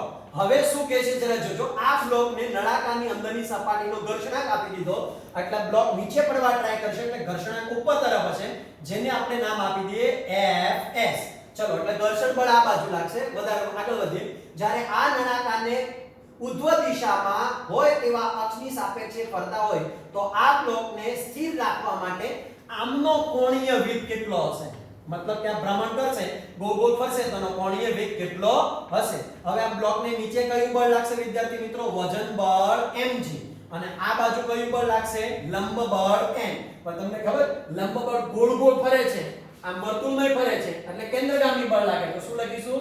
mv²/r. હવે આ બેયનું આપણે સંતુલન લઈ લઈએ કારણ કે તો સ્થિર રાખવા માટે કીધું છે ને. ક્યારે સ્થિર રહેશે? આ બેયનું મૂલ્ય સરખું હોય તો શું લખી શકાય? mg fs. ઊભા રહેજો તો mg ને mg, fs µsn. ખબર છે ને fs µsn. ચલો અને n નું મૂલ્ય અહીંયા મૂકી દઈએ. mg µs. n નું મૂલ્ય કેટલું થાય? લંબ બળનું મૂલ્ય કેન્દ્રગામી બળ જેટલું એટલે mv²/r. mm કેવા થઈ ગયા વિદ્યાર્થી મિત્રો? કેન્સર. હવે આપણે v નથી જોતો, આપણે તો ઓમેગા જોઈએ. તો v શું લખી નાખીએ? r omega. બીકોઝ અહીંયા વેગ નથી કીધો, શું કીધું છે? કોણીય વેગ. તો કોણીય વેગ જોતો હોય તો શું મૂકવું પડે? ઓમેગા. તો શું લખી નાખીએ? g µs. અહીંયા લખી નાખીએ r² ઓમેગા²/r. એક એક r કેવા થઈ ગયા? કેન્સર. તો શું લખીશું? g µs r omega square. તો આપણે જોઈએ છે ઓમેગા, તો ઓમેગા √ હું લખીશું g. અહીંયા શું છે? µs r. ઉપર બધાની વેલ્યુ જરા મૂકીએ. g ની વેલ્યુ ઉપર કેટલી આપી છે બોલો તો જરા? 10. એટલે કેટલા લખી નાખીએ? 10. µs ની વેલ્યુ કેટલી આપી બોલો તો જરા? 0.1. એટલે એ લખી નાખીએ 0.1. અને ત્રિજ્યા કેટલી આપી? 1. ચલો તો અહીં ઉપર કેટલા થઈ જશે? છેદનો અહીંયા 10 આવશે. 10 ઉપર જતા રહેશે. કેટલા થશે? 100. અને 100 નું વર્ગમૂળ કેટલું થઈ જાય વિદ્યાર્થી મિત્રો? 10. ઓમેગા શેમાં આવે બોલો તો જરા? રેડિયન પર સેકન્ડ. તો હવે જો તો જરા ક્યાં જવાબ છે? 10 રેડિયન પર સેકન્ડ. અચ્છા અહીંયા 4 નંબરમાં 10 રેડિયન પર સેકન્ડ. તો જવાબ શું આવશે વિદ્યાર્થી મિત્રો? 4. Thank you very much. આગળ વધીએ જરા. ચલો વિદ્યાર્થી મિત્રો આપણે જોઈએ બે સ્લિટના એક પ્રયોગમાં જ્યારે 400 નેનોમીટર તરંગ લંબાઈનો પ્રકાશ વપરાય છે ત્યારે 1 મીટર દૂર મૂકેલા પડદા પર રચાતું પ્રથમ ન્યૂનતમની કોણીય પહોળાઈ આપી દીધી છે. હવામાં આપણને કોણીય પહોળાઈ આપી દીધી છે θ1 0.2 અંશ. ઉભા રહો. ચલો આગળ વધીએ. જો આ પ્રયોગને સાધનને પાણીમાં ડૂબાડવામાં આવે તો તેની કોણીય પહોળાઈ કેટલી? એટલે આપણે જોઈએ છે કોણીય પહોળાઈ શેમાં જોઈએ છે? જ્યારે પાણીમાં ડૂબાડીએ છીએ ત્યારે. ચલો હવે હવાનો વક્રી ભવનાંક આપણને ખબર છે કેટલો છે? 1. અને પાણીનો વક્રી ભવનાંક આપણને આપી દીધો. જો પાછા 1.33 ના લઈ લેતા નકશે ઉડાડીને કાંટા થઈ જશો. જો એ આપી દીધું છે પાણી એટલે કેટલા આપી દીધા છે? 4/3. ઉભા. હવે તમને ખબર કોણીય પહોળાઈ અને વક્રી ભવનાંક વચ્ચેનો સંબંધ શું છે? વ્યસ્ત પ્રમાણમાં. તો શું લખી શકાય? થીટા ચલે છે, કોણીય પહોળાઈ ચલે છે 1/η. તો હવે આપણે જોઈએ, આપણે શું જોઈએ છે? θ2 જોઈએ. તો θ2 θ1. તો θ2 શું લખાય? તો કે ભાઈ η2 છેદમાં અને η1 અંશમાં. ઓવર η1 શું લખીએ? η1 η2 θ1. હાલો η1 1 η2 કેટલા છે? 4/3 ઇન્ટુ કેટલા છે બોલો તો જરા? 0.2 થીટા નું મૂલ્ય. ચલો છેદનો છેદ ઉલટીને અંશમાં એટલે 3 * 0.3 અંશ અપોન કેટલા થઈ ગયા? 4. તો કેટલા થશે બોલો તો જરા? ટોટલ બોલો તો જરા? 3 * 6 0.6 અપોન 4 એટલે જવાબ કેટલો આવશે? 0.15 અંશ. અને 0.15 એટલે કેટલા થઈ ગયા? અહીંયા જવાબ કયો આવશે? 3 નંબર. સારું ચલો ત્યાર પછીનો આપણે વિદ્યાર્થી મિત્રો નેક્સ્ટ દાખલો જોઈએ. શું કહે છે? નીચેનામાંથી કયો એડી પ્રવાહ માટે ઉપયોગ થતો નથી? હીટર ગરમ થાય એડી પ્રવાહને કારણે, ફર્નેસ ગરમ થાય એડી પ્રવાહને કારણે, ટ્રેનની અંદર બ્રેક લાગે શેને કારણે? એડી પ્રવાહને કારણે. પણ વિદ્યુત ચુંબક જે બનાવવાની પ્રક્રિયા છે નરમ લોખંડમાંથી વિદ્યુત ચુંબકો બને છે અને એ ચુંબકો એડી પ્રવાહને કારણે બનતા નથી. તો હવે આપણે નથી જવાબ જોઈએ છે એટલે કયો નંબર આવશે? 4. છે જવાબ આપ્યો તો ફરી પાછા 3 જવાબ આવતો. 1 2 ને 3. પણ નથી જવાબ છે એટલે આપણે કેવો જવાબ રાખીશું? આપણે 4 નંબરનો. શું જવાબ આવશે? વિદ્યુત ચુંબક. સારું ચલો ત્યાર પછીનો નેક્સ્ટ દાખલો જરા જોઈ લઈએ. શું કીધું છે બોલો તો વિદ્યાર્થી મિત્રો? આપણને 2 કિલોગ્રામ દ્રવ્યમાનના 4 સેન્ટીમીટર ત્રિજ્યા ધરાવતો એક ઘનાકારના અક્ષની સાપેક્ષે 3 rpm ના દરથી ભ્રમણ કરે છે. 2π ભ્રમણ પછી તેને રોકવા માટે લાગતું ટોર્ક કેટલું હશે? ઉભા રહો ટોર્કનું સૂત્ર શું થાય આપણી પાસે tau is equal to I alpha ઉભા રહો I એટલે જડત્વની ચાક માત્રા અને આલ્ફા એટલે કોણીય પ્રવેગ જડત્વની ચાક માત્રાનું સૂત્ર 1/2 mr² અને આલ્ફા ની આપણે ટોટલ કિંમત શોધી નાખીએ અહીંયા હવે આલ્ફા નું સૂત્ર શું થશે આલ્ફા શોધવા માટે કોણીય પ્રવેગ શોધવા માટે તો ભાઈ 2 alpha theta is equal to omega square minus omega 0 square કોઈ કે આ શા માટે તમને સૂત્ર વાપર્યું રોકવા માટે લખ્યું છે એટલા માટે અચળ કોણીય પ્રવેગી ગતિનું ઉદાહરણ કહેવાય ઉભા શલ્ય રોકે છે એટલે આનું મૂલ્ય કેવું થઈ જશે 0 તો શું લખાય આપણે શું જોઈએ છે આલ્ફા તો આલ્ફા is equal to આનું મૂલ્ય 0 માઈનસ આનું મૂલ્ય ઓમેગા 0 સ્ક્વેર કોઈ કહે છે શા માટે 0 થયું લખેલું છે રોકવા માટે એટલે અંતિમ વેગ કેવો હોય અંતિમ કોણીય વેગ 0 થશે ચલો અપોન શું થઈ ગયું 2 થીટા બરાબર ઓમેગા નું પણ મૂલ્ય આપણને શોધ આપેલું છે નહીં તો પહેલા આપણે હું શોધી નાખીએ વિદ્યાર્થી મિત્રો ઓમેગા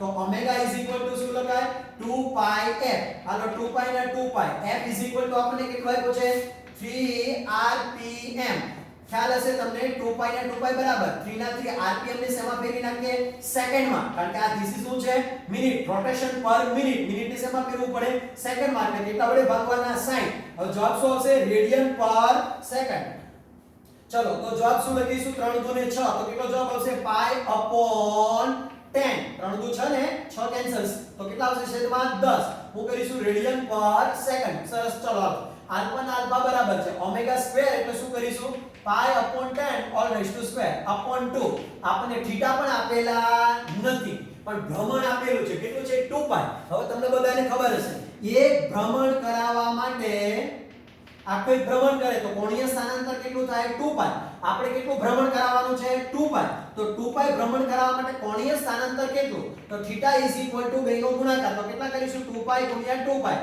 તો જવાબ કેટલો આવશે 4 પાઈ સ્ક્વેર તો અહીંયા જવાબ કેટલો આવશે 4 પાઈ સ્ક્વેર ઉભા રહેજો જરા હાલો પાઈ સ્ક્વેર ના પાઈ સ્ક્વેર બરાબર છે અપોન કેટલા છે 10 એટલે કેટલા થઈ જશે સ્ક્વેર એટલે 100 into 2 into 4 pi square કેવા થઈ ગયા કેન્સલ તો જવાબ શું આવશે 1 upon કેટલા થયા 4 દુ ને 8 એટલે કેટલા થઈ ગયા 1 upon 800 ઉભા રહો તો અહીંયા શું લખી નાખીશું વિદ્યાર્થી મિત્રો 1 upon 800 ઉભા રહો 1/2 m નું મૂલ્ય m બોલે તો દર કેટલું છે 2 કિલોગ્રામ r બોલે તો ત્રિજ્યા કેટલી છે 2 સેન્ટીમીટર તો કેટલા કરીશું સેન્ટીમીટર ને શેમાં ફેરવી નાખીએ 4 સેન્ટીમીટર સેન્ટીમીટર ને શેમાં ફેરવી નાખીશું મીટરમાં તો 10⁻², અને ઉપર શું છે સ્ક્વેર તો ઉપર શું મૂકી દઈએ સ્ક્વેર અપોન 1 upon 800 તો કેટલા થઈ જશે 2 કેવા થઈ ગયા કેન્સલ 4 ગુણ્યા 4 એટલે કેટલા થઈ ગયા 16 અને અહીંયા કેટલી ઘાત થઈ ગઈ -4 અહીંયા કેટલા થઈ ગયા 8 × 10⁻², કારણ કે 100 છે ને બે મીંડા છે ને એટલે 800 છે એટલા માટે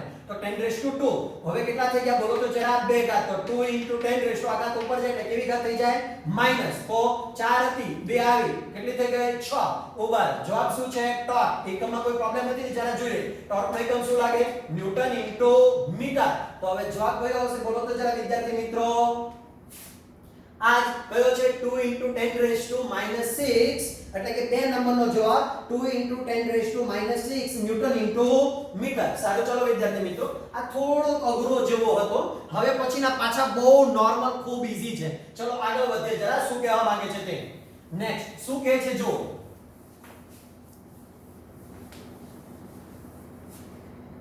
88 સેન્ટીમીટરના એક તાંબાના સળિયાને અજ્ઞાત લંબાઈના એલ્યુમિનિયમના સળિયાની લંબાઈના તાપમાનમાં હવે તાપમાન અને લંબાઈ વચ્ચેનો સંબંધનું સૂત્ર તમને યાદ હોવું જોઈએ ધોરણ 11 વધારાથી સ્વતંત્ર રીતે વધારો થાય છે તો આ એલ્યુમિનિયમના સળિયાની લંબાઈ શોધો હવે આલ્ફા કોપર માટે કોન્સ્ટન્ટ આપેલો છે કોપર માટે અને એલ્યુમિનિયમ માટે પણ આપેલો છે હવે તમારી પાસે તમને એ પણ કીધું છે કે જો ફરી પાછો એક સળિયો છે એની અજ્ઞાત લંબાઈ એલ્યુમિનિયમના સળિયાની લંબાઈના તાપમાનના વધારાથી સ્વતંત્ર વધારો થાય છે તો બંનેની લંબાઈ શોધીએ તો લંબાઈમાં થતો વધારો ડેલો કેવો છે વિદ્યાર્થી મિત્રો એક સરખો છે તો આપણે શું લખતા હતા બોલો તો જરા ડેલ્ટા L કોના માટે લખીએ પહેલું કોણ છે બોલો તો જરા તાંબુ તાંબાને શું કહેવાય copper is equal to delta L કોના માટે છે એલ્યુમિનિયમ માટે ઓવર હવે તમને ખબર ડેલ્ટા L નું સૂત્ર શું હતું તો કે ભાઈ L alpha L d into delta t is equal to alpha L into delta t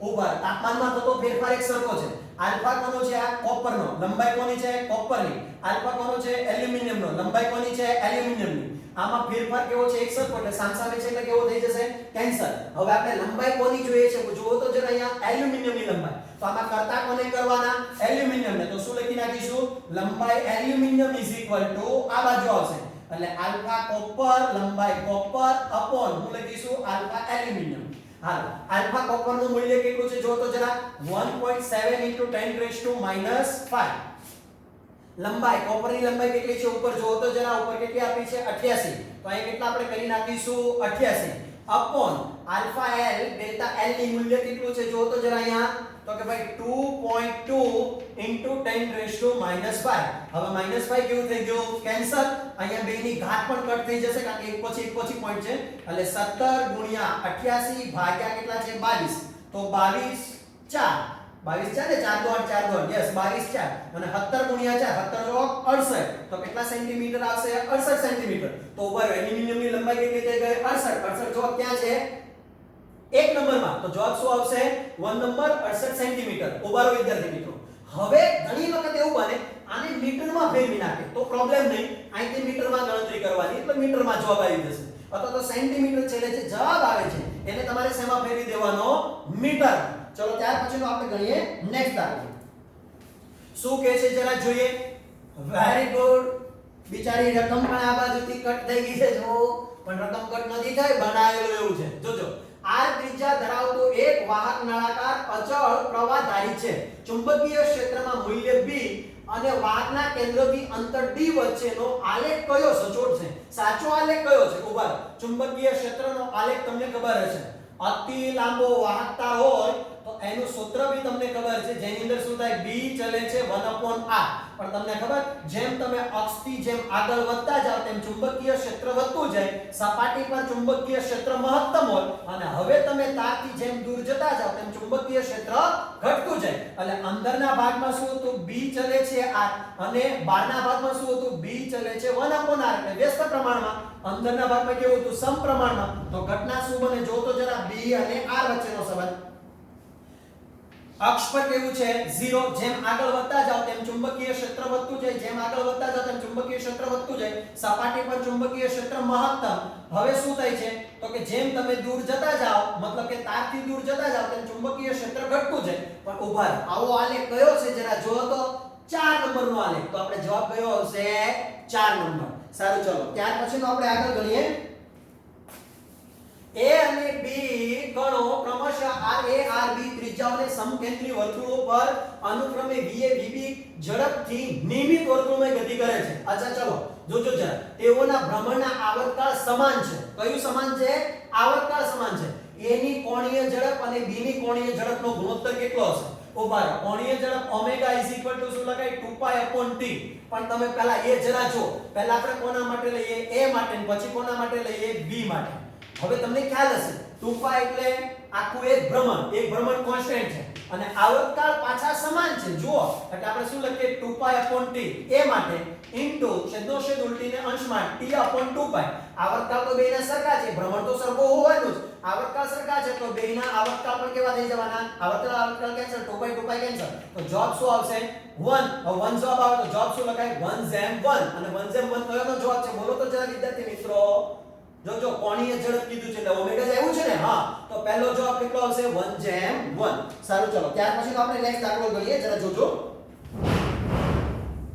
શું કહે છે શાંત પાણીમાં એક તરવૈયાની ઝડપ આપી છે 20 મીટર/સેકન્ડ નદીના પાણીની ઝડપ આપી દીધી 10 મીટર/સેકન્ડ પૂર્વ તરફ વહે છે જો નદીના દક્ષિણ કિનારે ઊભો છે અને લઘુત્તમ અંતર નદીને પાર કરવા માટે ઈચ્છે તો ઉત્તરથી સાપેક્ષે તે કયા ખૂણે પ્રહાર કરવો જોઈએ કે જેને આપવામાં આવે ઉભા આપણે પહેલા છે ને દિશાઓ બધી જરાક મારી દઈએ એટલે આપણને ખબર પડી જશે ચલો ઉપર શું દર્શાવે ઉત્તર દક્ષિણ પૂર્વ અને પશ્ચિમ હવે નદીનો પ્રવાહ કઈ દિશામાં છે પાણીની ઝડપ કઈ દિશામાં છે 10 પણ કઈ દિશામાં છે પૂર્વ તરફ પૂર્વ આ દિશામાં છે मतलब કે પાણી આ દિશામાં જાય છે અચ્છા ચાલો પૂર્વ તરફ પાણી જાય છે અને પાણીની ઝડપ આપણને આપી દીધી કેટલી છે 10 મીટર/સેકન્ડ વેરી ગુડ ચલો બીજું આપણને શું કીધું છે જો તો જરા હવે વ્યક્તિની ઝડપ આપી દીધી 20 મીટર/સેકન્ડ એ દક્ષિણે ઊભો છે એટલે દક્ષિણ બાજુ આ બાજુ એટલે ભાઈ અહીંયા ઊભા છે સમજો જરા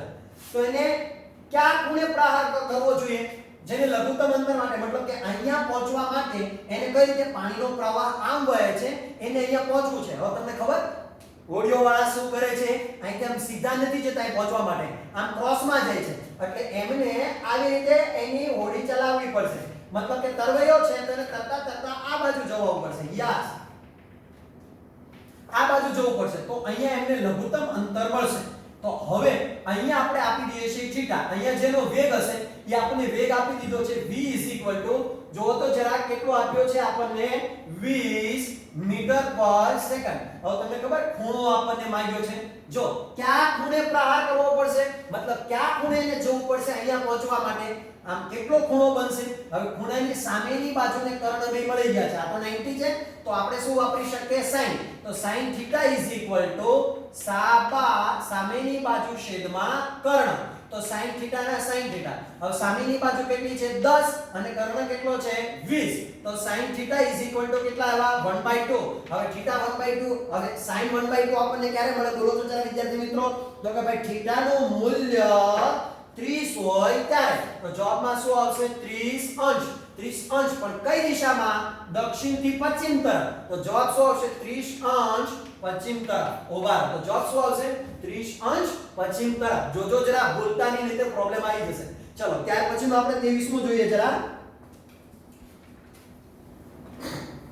બહુ મહત્વની વાત છે જરા આપણે એની રકમ પહેલા વિચારીએ શું કહેવા માંગે છે તે પૃષ્ઠતાણ આપી દીધું છે 25 × 10⁻² ન્યૂટન/મીટર પૃષ્ઠતાણ ધરાવતા એક ડિટર્જન્ટના દ્રાવણમાં 1 મિલીમીટરની ત્રિજ્યા મિલીમીટર છે જરાક જોજો પૃષ્ઠતાણ મીટરમાં છે આ મિલીમીટરમાં છે એટલે મીટરમાં ફેરવવું પડે ત્રિજ્યાનો સાબુનો બબલ ફૂલાવવામાં આવે છે બબલની અંદરનું દબાણ એ પાત્રના પાણીની મુક્ત સપાટીની નીચે Z0 બિંદુ પર દબાણ સમાન છે g 10 મીટર પર સેકન્ડ પાણીની ઘનતા એટલે આપી દીધી તો Z0 નું મૂલ્ય શોધવાનું છે મતલબ કે એની ઊંચાઈ આપણે શોધવાની છે શું કહેવા માંગે છે તો કે પાણીની અંદર કોઈ બબલ છે અહીંયા દાખલા તરીકે બબલ છે તો પાણીની આટલી તેટલી જે ઊંડાઈ છે જેને આપણે નામ આપી દઈએ Z0 તો આપણે શોધવાનું થશે વિદ્યાર્થી મિત્રો Z0 તો હવે એની માટે તમને ખબર દબાણનું સૂત્ર તમારે આવતું હતું તો દબાણનું સૂત્ર શું હતું તો કે ભાઈ P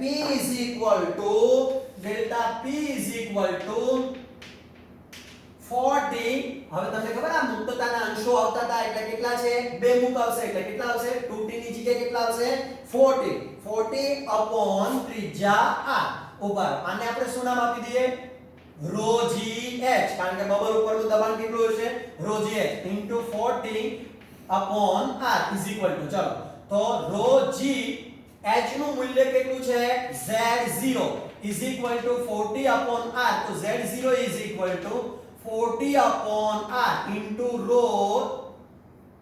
ρg ઉભા ચલો હવે આપણે બધાનું મૂલ્ય જરાક આપણે લખી નાખીએ કેટલું કેટલું છે 4 ના 4 t એટલે પૃષ્ઠતાણ કેટલું આપ્યું છે 2.5 × 10⁻² upon r4 ત્રિજ્યા કેટલી છે 1 મિલીમીટર 1 મિલીમીટર એટલે 10⁻³ મીટર વેરી ગુડ ચલો g એટલે ઘનતા કેટલી આપી છે રો એટલે ઘનતા કેટલી આપી 10 આ -3 છે આ 10⁻³ upon g એટલે ગુરુત્વ પ્રવેગ કેટલો આપ્યો છે 10 ઓવર ચલો આ બે તો કેવું થઈ ગયું કેન્સલ r * 2 નો ગુણાકાર કરો તો કેટલા થઈ જાય બોલો તો જરા આપણે સાદુરૂપ આપત ઉપરથી 2 4 × 25 × 10⁻² upon 25 એટલે એક ઘાત અહીંયા 10 × 10 ઓવર 10 × 10 એટલે 10 કેટલા થાય 2500 બરાબર તો અહીં કેટલા કરીશું 100 ગુણ્યા કેટલા કરીશું 10⁻² upon કેટલા થઈ ગયા વિદ્યાર્થી મિત્રો 100 તો 100 કેવા થઈ જશે કેન્સલ તો 10⁻² મીટર અને એને આપણે ફેરવી નાખીએ 10⁻- છે તો આપણે શું શેમાં ફેરવી નાખીએ સેન્ટીમીટરમાં તો જવાબ આપણને 23 માંનો કેટલો મળે બોલો તો જરા તો 10⁻² સેન્ટીમીટરમાં ફેરવીશું એટલે 1 સેન્ટીમીટર હે ને ચલો જો તો જરા તો જવાબ કેટલો આવશે નંબર 4 માં શું આવશે 1 સેન્ટીમીટર ખાસ વિદ્યાર્થી મિત્રો જરા જોજો સાદુરૂપ આપતા હોય ત્યારે છેદ ઉડાડતા હોય ત્યારે આપણે ભૂલ પડવી જોઈએ નહીં સારું ચલો ત્યાર પછીનું આપણે નેક્સ્ટ જોઈએ જરા બહુ મસ્ત વાત શું કીધું છે જરા જોઈ લઈએ ક્ષેત્રફળ આપી દીધું 0.05 મીટર સ્ક્વેર અસરકારક ક્ષેત્રફળ અને 800 આંટા ના ગૂંચળાને 4 * 10⁻⁵ ટેસ્લા ચુંબકીય ક્ષેત્રને લંબવું જરૂરી છે, લંબ રાખવામાં આવે છે જ્યારે આ ગૂંચળાના સમતલે તેની કોઈ પણ સમતલીય અક્ષને અનુલક્ષીને 0.1 સેકન્ડમાં 90 અંશ જેટલું ઘુમાવવામાં આવે તો આ ગૂંચળાનું પ્રેરિત EMF કેટલું હશે? ઉભા આપણે ખબર તમને પ્રેરિત EMF નું સૂત્ર થાય એપ્સિલોન ΔΦ ΔT. ઉભા ΔΦ એટલે શું લખતા હતા આપણે? ∅2 - ∅1 ΔT. હવે ઉભા ∅ તો તમને ફ્લક્સ તો અંદર આપેલું નથી તો ∅ આપણે શું લેતા હતા બોલો જરા? AB ડોટ આવતું તો અહીં શું લગાવતા હતા આપણે? cos θ. તો શું લખી નાખીએ બોલો તો જરા અહીંયા? AB cos θ2 minus AB cos θ1 ΔT. ઉભા AB ના AB બરાબર છે અને cos નું મૂલ્ય કેટલું થાય છે? θ2 કેટલો હોય છે? તો ભાઈ 90 હે ને માઈનસ અહીંયા માઈનસ નું મૂલ્ય આવતું હતું. અચ્છા તો ચલો ઉભા રહો માઈનસ શું લખતા હતા આપણે? AB cos 0 થી ભ્રમણ કરાવવાનું છે એટલે cos 0 ΔT cos 90 એટલે જવાબ કેવો થઈ જાય વિદ્યાર્થી મિત્રો? 0. તો જવાબ શું લખીશું બોલો તો જરા? માઈનસ માઈનસ પ્લસ તો શું લખાય? AB cos θ cos θ નું મૂલ્ય θ0 1 તો AB ΔT. ઉભા એનું મૂલ્ય આપણને આપી દીધું, ક્ષેત્રફળ કેટલું આપી દીધું? 0. પણ આટાની સંખ્યા છે એટલે એને ગુણ્યા પાછા કેટલા કરવા પડશે? અહીંયા આટા, કારણ કે એને ગુણ્યા આટા થશે ને, આટાની સંખ્યા આપેલી છે એટલા માટે. ચલો અહીંયા પણ આટા આવશે તો n એટલે આટાની સંખ્યા કેટલી આપી છે બોલો તો જરા? 800. ક્ષેત્રફળ આપણને કેટલું આપી દીધું? 0.05. ચલો ચુંબકીય ક્ષેત્ર આપણને કેટલું આપી દીધું? 5 × 10⁻⁵. ચલો અપોન ટાઈમ આપણને કેટલા આપી દીધા? 0.1. ઉભા રહેજો આપણે ગણતરી કરીએ. આ 800 ના 800 × 5 ઉભા આના કેટલા આવશે? 100 નીચે છેદમાં આવશે ને પોઈન્ટ નો 1 અને પછીના બે અંકો એટલે 100 અને આનું 1 અપોન કેટલા આવશે? 10. તો છેદનો છેદ ઉલટીને અંશમાં એટલે 10 ક્યાં જતા રહેશે? ઉપર. કેટલા થયા જરા જોવો તો વિદ્યાર્થી મિત્રો? તો કે ભાઈ 8 × 5 = 40 અને 4 તેરીને 12 પચો 25 તો કેટલા થઈ ગયા? 25. 25 × 8 તો કેટલા થઈ ગયા? 8 × 40 0 4 4 દુ 8 9 ને 10 4 દુ 8 9 10 11 ને 12 તો કેટલા થઈ ગયા બોલો તો જરા? 1 2 હજી આ એક પોઈન્ટ થઈ ગયો એટલે આ * 10 કેટલા થઈ ગયા બોલો તો જરા? -5. હવે -5 ની અંદર જરા જોવો તો ફરી પાછું જોવો તો 8 × 40 40 × 5 એટલે કેટલા થયા વિદ્યાર્થી મિત્રો? જોવો તો જરા 40 × 5 5 × 20 એટલે કેટલા થયા જોવો તો જરા? 200. અચ્છા તો અહીંયા કેટલા થશે જોવો તો જરા? 8 × 40 તો 8 × 5 એટલે 40 એને × 5 એટલે 5 × 20 હે ને તો કેટલા થઈ ગયા જોવો તો જરા? આપણે 5 × 20 એટલે કેટલા થઈ ગયા? આપણે 200 થઈ ગયા ને રેડી ભાઈ? યસ. તો કેટલા કરીશું એ બોલો તો જરા વિદ્યાર્થી મિત્રો? આપણે 200 અને એક પોઈન્ટ આનો લાગી ગયો. હવે અહીંયા કેટલા પોઈન્ટ છે જોવો તો જરા? 3 ઓછા તો 2 × 10 આમાં 3 ઓછા કરો એટલે 10 -2 પોઈન્ટ આપવો હોય તો જવાબ શું આવશે બોલો તો જરા? 0.02 શું આવશે? EMF શેમાં મપાય? વોલ્ટમાં. તો જવાબ શું આવશે બોલો તો જરા? તો કે ભાઈ 0.02 વોલ્ટ અને 0.02 વોલ્ટ કોનો જવાબ છે બોલો તો જરા? પહેલો નંબર. તો જવાબ અહીંયા શું આવશે વિદ્યાર્થી મિત્રો? પહેલો નંબર. જોજો જરા આવી રીતે તમે પણ ગૂંચવણમાં મુકાતા નહીં, કારણ કે શેદ ઉડાડવું ખૂબ જ IMP વાત છે, નહીંતર જવાબ આવશે નહીં. સારું ચલો ત્યાર પછીનો નેક્સ્ટ દાખલો જરા જોઈએ. શું છે જરા જુઓ તો? અચ્છા બહુ ઈઝી વાત છે, જરાક જોજો. પ્રવાહ અહીંથી ઉપરથી જશે એટલે પ્રવાહ કારણ કે નીચેથી જશે નહીં, ઉપરથી જશે એટલે I1 થયો.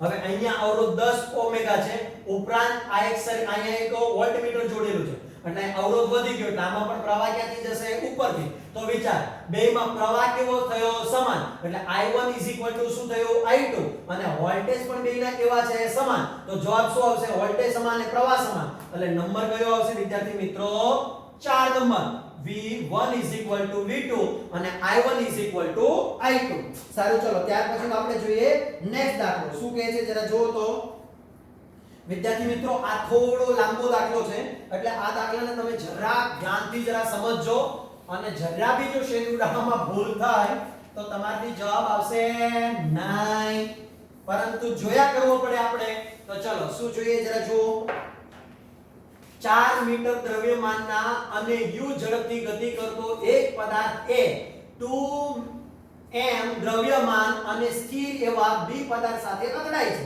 એટલે કે એક A ગોળો એટલે કે A પદાર્થ જેનું દળ કેટલું છે m1 4 મીટર એની ઝડપ કેટલી છે પ્રારંભિક u એ b સાથે અથડાય છે b ની ઝડપ કેટલી છે b નું દળ કેટલું છે m2 2m અને એનો પ્રારંભિક વેગ કેવો છે 0 કારણ કે સ્થિર કીધું છે અથડામણમાં હેડ-ઓન સંઘાત થાય છે એટલે એકબીજા ઉપર અથડાય છે ચલો તો સ્થિતિસ્થાપક પ્રકૃતિ છે તો અથડામણ પછી પદાર્થ A વડે ગુમાવેલી ઊર્જાનો જથ્થો કેટલો હશે ઉભા ગુમાવેલી ઊર્જા એટલે શેમાં તો એ ગતિમાં તો ગતિ ઊર્જા ગુમાવે એટલે ગતિ ઊર્જામાં શું થતો હોય ફેરફાર તો આપણે કઈ રીતે ગણતરી કરીએ તો ભાઈ પ્રારંભિક સ્થિતિની ગતિ ઊર્જા કેટલી હશે અને અથડાણા પછી એની ગતિ ઊર્જા કેટલી હશે પછી જે પહેલાની ગતિ ઊર્જા અને પછીની ગતિ ઊર્જાની આપણે શું કરી દઈએ બાદબાકી એટલે ગુમાવેલી ઊર્જા આપણને મળી જાય ચલો વિદ્યાર્થી મિત્રો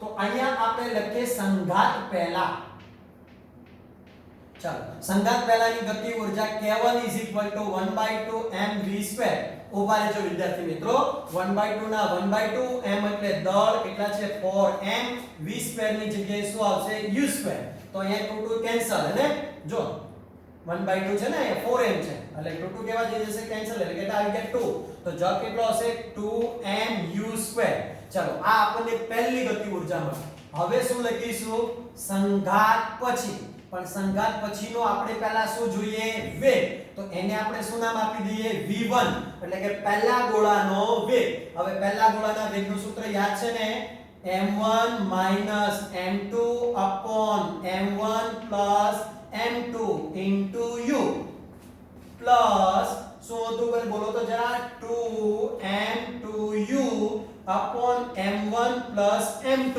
એનો સંઘાત થાય છે અને આપણને a ની કીધી છે તો છેલ્લે પણ આનો વેગ કેવો થઈ જાય 0 તો આ મૂલ્ય આખું કેવું થઈ જાય વિદ્યાર્થી મિત્રો બોલો તો જરા 0 તો હવે આપણી પાસે m1 નું મૂલ્ય કેટલું છે 4m m2 2m 4m 2m into શું લખી શકાય u તો કેટલા થાય બોલો તો જરા 4 માંથી 2 એટલે 2m 6m into u mm કેવા થઈ ગયા કેન્સલ 3 દુને 6 તો જવાબ કેટલો આવ્યો u/3 હવે આપણે જોઈ લઈએ ગતિ ઊર્જા u2 હવે ગતિ ઊર્જા જોતી હોય તો સૂત્ર 1/2 mv2 ચલો પણ અહીંયા v1 છે એટલે અહીં લખી નાખીએ v1 1/2 ના 1/2 m બોલે તો દળ કેટલું છે 4m અને v1 બોલે તો u/3 ઓલ રેશિયો કેટલા થઈ જશે સ્ક્વેર 1/2 એટલે 2 આમ તો કેન્સલ થઈ જશે એટલે 2m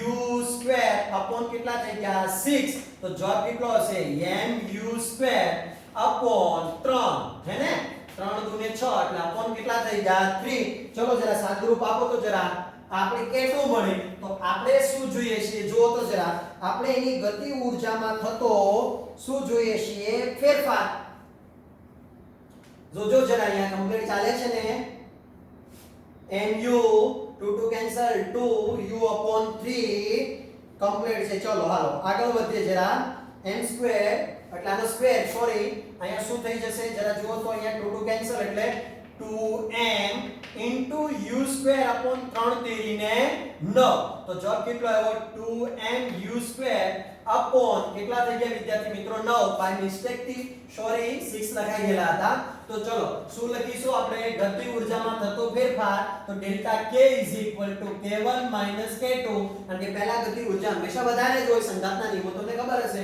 તો પહેલી જે ગતિ ઊર્જા મળી એ આપણને કેટલી મળી બોલો તો જરા વિદ્યાર્થી મિત્રો કેટલો જવાબ આવશે તો કે જવાબ છે 2mu² માઈનસ કેટલો આવ્યો તો ભાઈ 2mu² અપોન કેટલો થઈ ગયો 9 ચલો તો હવે જરા સાદુરૂપ આપવા જાવ તો જવાબ કેટલો આવશે બોલો તો જરા તો આપણી પાસે એનો ટોટલ જવાબ આવશે તો 8/9 mu². તો હવે આપણે આના ઇઝ ઇક્વલ ટુ શું મૂકીએ ગતિ ઊર્જા તો જવાબ શું આવશે ખાલી ગતિ ઊર્જાનું સૂત્ર મૂકીશું તો એનો ફેરફાર કેટલો મળશે 8/9 હવે 8/9 એટલે જવાબ કેટલો આવશે વિદ્યાર્થી મિત્રો બોલો તો જરા 3 નંબર શું જવાબ છે બેટા બોલો જરા 8/9 સારું ચલો આગળ વધો તો જરા કેટલા આવશે કમ્પ્લીટ છે ચલો આગળ વધો જરા શું કહે છે આપણને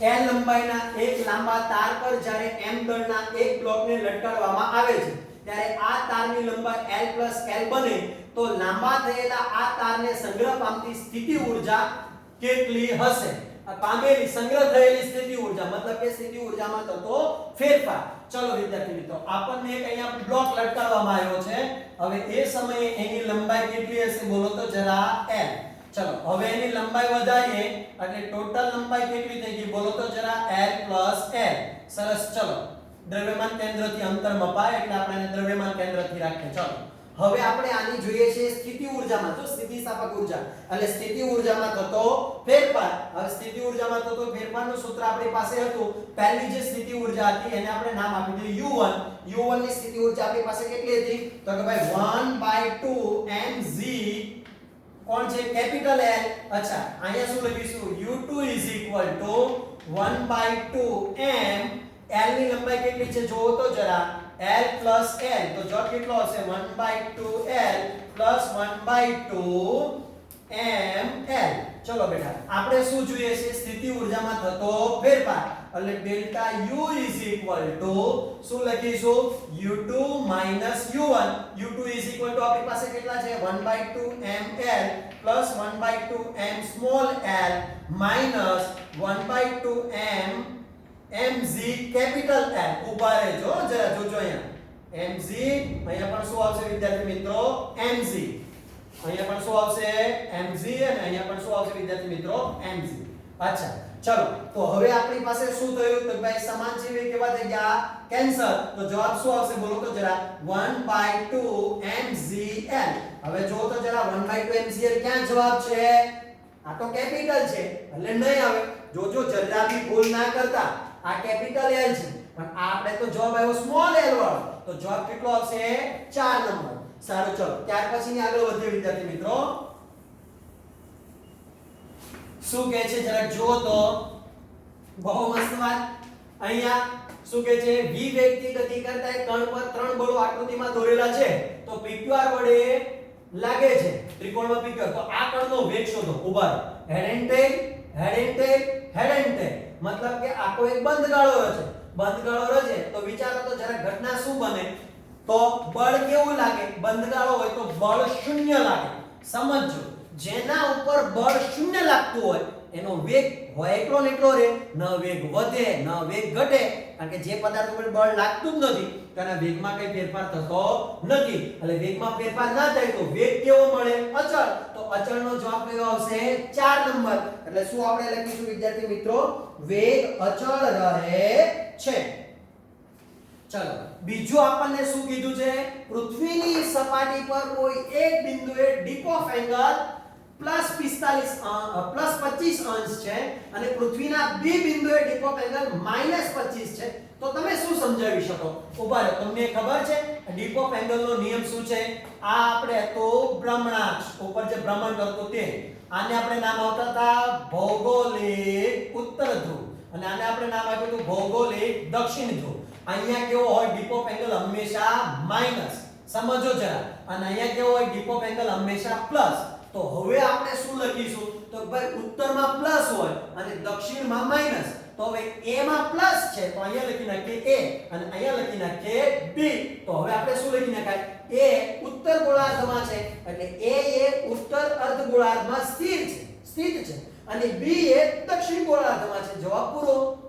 તો જવાબ કયો આવશે બોલો તો જરા? 4 નંબર. સારું, ચલો ત્યાર પછીનો આપણે નેક્સ્ટ જોઈએ. બહુ મસ્ત આપેલું છે, આપણને જરા જોઈએ.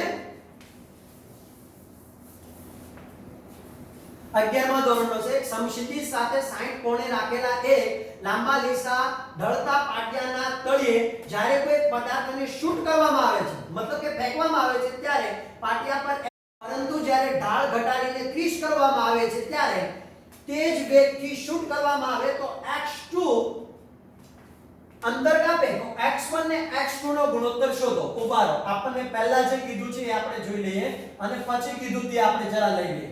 પહેલા આપણને શું કીધું છે કે એકમાં ઢાળ વધારે આપ્યો છે એટલે અહીંયા ઢાળ કેટલાનો આપેલો હતો બોલો તો જરા? પહેલામાં ઢાળ કેટલો હતો? તો ભાઈ 60 નો. Yes, good. ચલો, પરંતુ બીજાનો ઢાળ આપણને કેવો આપેલો છે? ખૂબ ઓછો. એટલે કે ઢાળ કેટલો આપેલો છે બોલો તો જરા? 30. Very good. હવે અહીંથી શૂટ કરવાનો છે. અહીંથી શૂટ કરશો એટલે અહીંયા પહોંચે ત્યારેનો અંતિમ વેગ કેવો થઈ જાય બોલો તો જરા? 0. એવી રીતે આ પદાર્થને પણ અહીંથી શૂટ કરવાનો છે. શૂટ કરો એટલે ફેંકો તો એ પણ અહીંયા આવશે ત્યારેનો અંતિમ વેગ કેવો થઈ જાય? 0. પરંતુ વેગના મૂલ્ય આપણને સરખા કીધા છે તો એને જે અંતર કાપ્યું છે, દાખલા તરીકે આટલે જેટલું જેને અંતર કાપ્યું જેને આપણે નામ આપી દઈએ x1 અને આટલે જેટલું જેને અંતર કાપ્યું જેને આપણે નામ આપી દઈએ x2, તો આપણે જોઈએ છે x1 અને x2 નો ગુણોત્તર. ઉભા, તમને ખબર આપણી પાસે આના માટે પ્રવેગી ગતિ કરે, અચળ પ્રવેગી ગતિ કરે એટલે એના માટેનું સૂત્ર હતું 2ax v2 v0 2. અહીંયા પણ લખી નાખીએ 2ax v2 v0 2. ઉભા, અંતિમ વેગ તો 0 થઈ જાય છે અને આ બંને વેગ તો સરખા છે તો 2 ના 2 એનું મૂલ્ય ખબર છે તમને? સાહેબે શીખવાડ્યું છે પ્રવેગનું મૂલ્ય શું થાય? g sin θ. તો અહીંયા શું લખી નાખીશું? g sin θ x1. Very good. ચલો, આ 0 તો અહીંયા શું કરીશું? -v0 2. હવે ચલો આમાં પણ શું લખી નાખીએ? 2g sin θ એટલે પ્રવેગ g sin θ x2 v02. હવે આપણે બે જો તો આપણે x1 ને x2 નો ગુણોત્તર શોધવાનો કીધો એટલે આપણે બેનો ગુણોત્તર જરા શોધીએ તો શું લખીશું બોલો તો જરા? 2g sin θ x1 upon 2g sin θ x2. પણ θ અહીંયા 1 છે અને અહીંયા θ કયો છે? 2 is equal to -v02 -v02. તમને ખબર બેના મૂલ્ય સરખા છે એટલે જવાબ કેવો થઈ જવાનો? 1. 0 ના કરતા. ચલો, તો હવે આપણી પાસે મૂલ્ય શું બન્યું? x1 upon x2 is equal to ઉપર જશે આ 2g પણ કેન્સલ, ઉપર જશે એટલે શું થઈ જશે? sin θ2 ને θ2 is equal to કેટલા છે? 30. Very good. અહીંયા નીચે આવશે એટલે કેટલા થઈ જશે? sin θ1 અને θ1 is equal to કેટલા છે વિદ્યાર્થી મિત્રો? sin. ઓવર sin θ2 નું મૂલ્ય કેટલું થાય? 1/2 અને sin નું મૂલ્ય કેટલું થાય વિદ્યાર્થી મિત્રો? √3/2. √3/2. 2 કેવા થઈ જશે? કેન્સલ. તો જવાબ શું આવશે? 1 zem √3. તો 1 zem √3 કોનો જવાબ છે વિદ્યાર્થી મિત્રો બોલો તો જરા? 4 નંબરનો. તો જવાબ શું આવશે વિદ્યાર્થી મિત્રો? 4. સારું, ચલો ત્યાર પછીનો નેક્સ્ટ જોઈએ 31મો. શું કેટલામાં આવ્યા છે વિદ્યાર્થી મિત્રો? આપણે 31મો ક્વેશ્ચન. કોઈ એક પાત્રમાં ભરેલી વાયુનું તાપમાન વધારતા તે પરિણામે છે. ઉભા, તો ખબર વાયુને ગરમ કરો અંદર, નીચેથી તમે ગરમ કરશો તો શું થશે? તો ભાઈ એના અણુ ગતિ કરવાનું વધુ કરશે, ગતિમાં વધારો થશે તો શું થશે? તો કે ભાઈ એની ગતિ ઊર્જામાં શું થશે? વધારો. આ આવશે નહીં, આ આવશે નહીં, આ પણ નહીં આવે તો જવાબ કયો આવશે બોલો તો જરા? 3 નંબર. શું લખીશું? તેની ગતિ ઊર્જામાં વધારો થશે. સારું ચલો ત્યાર પછીનો નેક્સ્ટ જરા જોઈએ શું કહે છે સરળ આવર્ત ગતિ સહ આ ગમાં તેને એક કણનું સ્થાનાંતર આપી દીધું છે સ્થાનાંતર y a0 a sin omega t b cos omega t વડે આપવામાં આવે છે તો તેના કંપ વિસ્તારને કઈ વડે આપણે દર્શાવીશું દોલનના કંપ વિસ્તારને આપવામાં શું આવશે ઉભા રહો આપણે દોલનનો કંપ વિસ્તાર જોઈએ તો y a0 a sin omega t b cos omega t તમને ખબર અંડર રૂટ નો નિયમ શું છે તો આ બંને સ્ક્વેર થઈ જશે એટલે sin સ્ક્વેર cos સ્ક્વેર એટલે કેવું થઈ ગયું 1 તો જવાબ મૂલ્ય કેટલું આવશે બોલો તો જરા વિદ્યાર્થી મિત્રો under root of a square b square સારું ચલો ત્યાર પછી આપણે નેક્સ્ટ જોઈએ કયો આયા છે બોલો તો જરા યસ ગુડ શું કહે છે પૃથ્વીની સપાટી પરથી m દળને h ઊંચાઈ કે જે પૃથ્વીની ત્રિજ્યાને બરાબર છે પર લઈ જવામાં આવે તો કરવું પડતું કાર્ય કેટલું ઉભા રહેજો જોજો આ આપણી પાસે પૃથ્વી છે હવે આ આપણે દોરી દઈએ પૃથ્વીની ત્રિજ્યા r હવે આની સપાટીથી ફરી પાછી r ઊંચાઈ એટલે ટોટલ અંતર ઊંચાઈ કેટલી થઈ બોલો તો જરા h શું લખીશું 2r તો કરવું પડતું કાર્ય કેટલું હશે તો કરવા પડતા કાર્યને શું કહેશું સ્થિતિ ઊર્જામાં થતો ફેરફાર ઉભા તો પહેલા સ્થિતિ ઊર્જા કેટલી હશે u1 યાદ કરો કોઈ પણ પદાર્થને જ્યારે આપણે ઊંચાઈ પર લઈ જઈએ છીએ ત્યારે એની સ્થિતિ ઊર્જાનું સૂત્ર કયું થશે તો કે u g mem r અને આ ઊંચાઈ પર લઈ જાવ ત્યારે તેની સ્થિતિ ઊર્જા u2 g mem શું લખીશું 2r તો ચલો હું લખાય u1 u2 u1 g mem શું લખીશું r માઈનસ શું લખાય g mem 2r ઉભા જે કોન્સ્ટન્ટ છે એને બહાર કાઢી લો શું લખીશું g mem r તમને ખબર ને આ m એટલે પૃથ્વીનું દળ અને આ m એટલે જે કણને તમે ઉપર લઈ ગયા છો તેનું દળ અને r ફોર અંતર તો અહીંયા શું વધ્યું 1 2 તો શું મૂલ્ય બન્યું બોલો તો જરા g mem r 2 એકા 2 1 2 તો શું બન્યું 1/2 g mem r પણ તમને ખ્યાલ છે આમાં એ જવાબ નથી જો તો હવે આપણે શું કરીએ કારણ કે આપણને જવાબ તો શેમાં આપેલો છે ગુરુત્વ પ્રવેગમાં તો ખ્યાલ હશે તમને ગુરુત્વ પ્રવેગનું સૂત્ર શું થશે g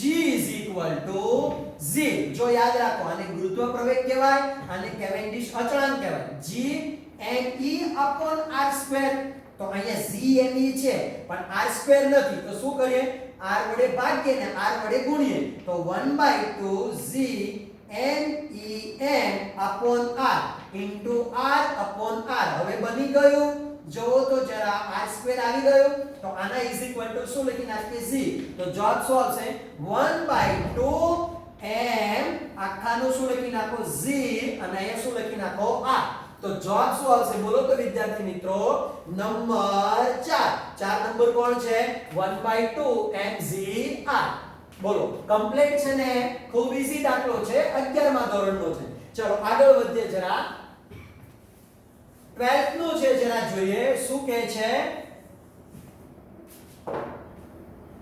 lambda coulomb upon metre અને માઈનસ લેમ્બડા એટલે રેખીય ઘનતા આપેલી છે બંનેમાં બે સમાંતર અનંત રેખીય વિદ્યુતભારો કે જેની રેખીય વીજભાર ઘનતા ધરાવે છે તો તેમની મુક્ત સપાટીમાં એક બીજાથી 2r અંતરે મૂકેલ છે તો આ બે રેખીય વીજભારના મધ્યમાં કેટલું વિદ્યુત ક્ષેત્ર હશે એટલે કે એક અહીંયા આપેલો છે વીજભાર આગળ વધે છે એક અહીંયા વીજભાર આગળ વધે છે બે વચ્ચેનું આપણને અંતર કેટલું કીધું છે 2r એના મધ્યમાં એટલે મધ્ય ભાગમાં એટલે આટલેથી એટલું અંતર કેટલું થઈ જશે r અને એટલેથી એટલું અંતર પણ કેટલું થઈ જશે r આપણે શું જોઈએ છે વિદ્યાર્થી મિત્રો વિદ્યુત ક્ષેત્ર તો વિદ્યુત ક્ષેત્ર E આની રેખી ઘનતા લેમ્બડા પ્લસ છે અને આની રેખી ઘનતા કેવી છે લેમ્બડા માઈનસ તો આના વડે ઉદ્ભવતું વિદ્યુત ક્ષેત્ર શું નામ આપીશું E1 અને આના વડે ઉદ્ભવતું વિદ્યુત ક્ષેત્ર શું નામ આપીએ E2 ઉભા રહો. હવે તમને ખ્યાલ આપણી પાસે વિદ્યુતભાર વડે ઉદ્ભવતું વિદ્યુત ક્ષેત્રનું સૂત્ર આપણી પાસે છે. કયું સૂત્ર છે? 2k લેમ્બડા અપોન 2 વચ્ચેનું અંતર r plus 2k lambda upon 2 વચ્ચેનું અંતર r. તો શું થઈ જશે? r સરખા છે તો શું થઈ જશે? 4k લેમ્બડા અપોન શું લખાય? r. તો ઉભા રહો. 4 લેમ્બડા બરાબર છે k નું મૂલ્ય બોલો તો 1/4 પાઈ એપ્સિલોન 0. ચલો આને શું આપીશું? 4 લેમ્બડા અપોન r. ચલો 4 4 કેવા થઈ ગયા? કેન્સલ. જવાબ શું આવશે? Lambda upon pi epsilon 0 r. ઉભા રહો તો જરા વિદ્યાર્થી મિત્રો, ઉપર એકમો આપેલા છે ને, કુલમ પર મીટર, તો આનો પણ એકમ બનશે. હવે તમને ખબર વિદ્યુત ક્ષેત્રનો એકમ શું થાય? Newton upon coulomb. તો ઉભા રહો. હવે આ જે હોય ને એ જવાબ સાચો માનવાનો. તો લેમ્બડા પાઈ એપ્સિલોન r ત્યાં ગયું લેમ્બડા પાઈ એપ્સિલોન r. પહેલા એકમ જુઓ, ન્યૂટન અપોન કુલમ છે. હા, તો ન્યૂટન અપોન કુલમ. તો જવાબ કેટલો આવશે? જોજો જરા ફેર છે. અહીં બગડું આપી દીધું, અહીંયા શૂન્ય આપી દીધું, ઉપર બગડું લઈ લીધું, એટલે નોર્મલ ફેર છે. એટલે જરા યાદ રાખજો જવાબ કયો આવશે? 4 lambda upon pi epsilon r newton upon metre. તો આ આપણી પાસે આવી ગયો જવાબ. ત્યાર પછીનો આપણે નેક્સ્ટ દાખલો જરા જોઈ લઈએ. શું આવે છે જરા જો તો. r ત્રિજ્યાના ધાતુના એક પોલો ગોળો બોલે તો કવચ. કવચની અંદર નિયમિત વીજભારિત છે. તો r અંતરે ત્રિજ્યા કેન્દ્રથી r અંતરે આ ગોળાને લીધે ઉદ્ભવતું વિદ્યુત ક્ષેત્ર કેટલું હશે? યાદ છે? કવચ વડે ઉદ્ભવતું વિદ્યુત ક્ષેત્રનું આપણે સૂત્ર જોયું હતું. આ કવચને તમે દાખલા તરીકે ધન વિદ્યુત ભારિત કરો તો વિદ્યુત ભાર ક્યાં છે? તો ભાઈ કવચની સપાટી પર. તો અંદર વિદ્યુત ક્ષેત્ર કેવું મળશે તમને? 0. તો ઘટના શું બનશે બોલો તો જરા વિદ્યુત ક્ષેત્ર માટે? તો આ આપણે લખી નાખીએ e, આપણે લખી નાખીએ r. હવે અંદર સપાટી સુધી જાઓ તો r જેટલા અંતર સુધી કોઈ પણ પ્રકારનું વિદ્યુત ક્ષેત્ર હશે નહીં. સપાટી પર વિદ્યુત ક્ષેત્ર મહત્તમ મળશે અને પછી તમે જેમ દૂર જાઓ તેમ વિદ્યુત ક્ષેત્ર ઘટતું જશે. એટલે અહીંયા E 0 અને અહીંયા E ચલે છે 1/r. તો હવે બોલો તો જરા શું લખીશું? તો ભાઈ ત્રિજ્યા કરતા ઓછા અંતરે. હવે ત્રિજ્યા કરતું ઓછું અંતર એટલે આ નાનું અને ત્રિજ્યા વધારે, એટલે આવી રીતે લખાય. કારણ કે અંદરના ભાગમાં જે હોય એ હંમેશા કેવું હોય? મોટું. અને જેને તમે કોણી મારો છો એ કેવું મળે તમને? નાનું. તો આને આવી રીતે લખાય તો શું લખીશું? ત્રિજ્યા કરતા ઓછું અંતર. એટલે ત્રિજ્યા કરતા ઓછું અંતરે વિદ્યુત ક્ષેત્ર શૂન્ય મળશે. હવે ચલો તો જરા આપણી પાસે કયો એવો જવાબ આવશે કે જેની અંદર વિદ્યુત ક્ષેત્ર કેવું મળે છે? શૂન્ય. તો r માટે જેમ r વધે છે તેમ કેવું રહે છે? શૂન્ય. અને પછી બહારની સપાટી માટે એટલે કે r મતલબ કે ત્રિજ્યા કરતા વધારે અંતર માટે r વધે તેમ વિદ્યુત ક્ષેત્ર ઘટે. તો જવાબ કયો આવશે વિદ્યાર્થી મિત્રો બોલો તો જરા? 3. સારું, ચલો ત્યાર પછીનો આપણે નેક્સ્ટ જરા જોઈએ. શું કહે છે? એક પરમાણુમાં કોઈ એક કક્ષામાં ઇલેક્ટ્રોનની કુલ ઊર્જા આપેલી. Thank you very much.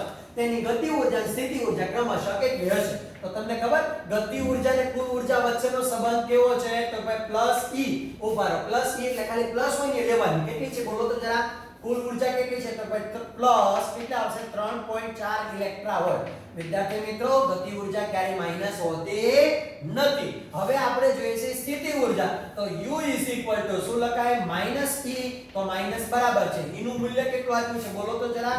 3.4. હા, 2e. તો 2 ગુણ્યા 3.4 ઇલેક્ટ્રોન વોલ્ટ. યાદ છે ને? કારણ કે સ્થિતિ ઊર્જા બમણી હોય એવી આપણે ચર્ચા કરતા હતા. તો 4 દુ 8 ને 3 દુ 6 તો -6.8 ઇલેક્ટ્રોન વોલ્ટ. કારણ કે સ્થિતિ ઊર્જા હંમેશા કેવી હોય? માઈનસ. તો આપણે શું કરીશું બોલો તો જરા? જવાબ કયો આવશે? +3.4 અને -6.8. જવાબ કયો છે બોલો તો જરા? આ બે માઈનસ છે, ચાલશે નહીં. બે પ્લસ છે, ચાલશે નહીં. જવાબ કેટલો આવશે? નંબર 4. તો 4 નંબર આપણા માટે જવાબ સાચો છે. ચલો ત્યાર પછી નેક્સ્ટ આગળ વધીએ.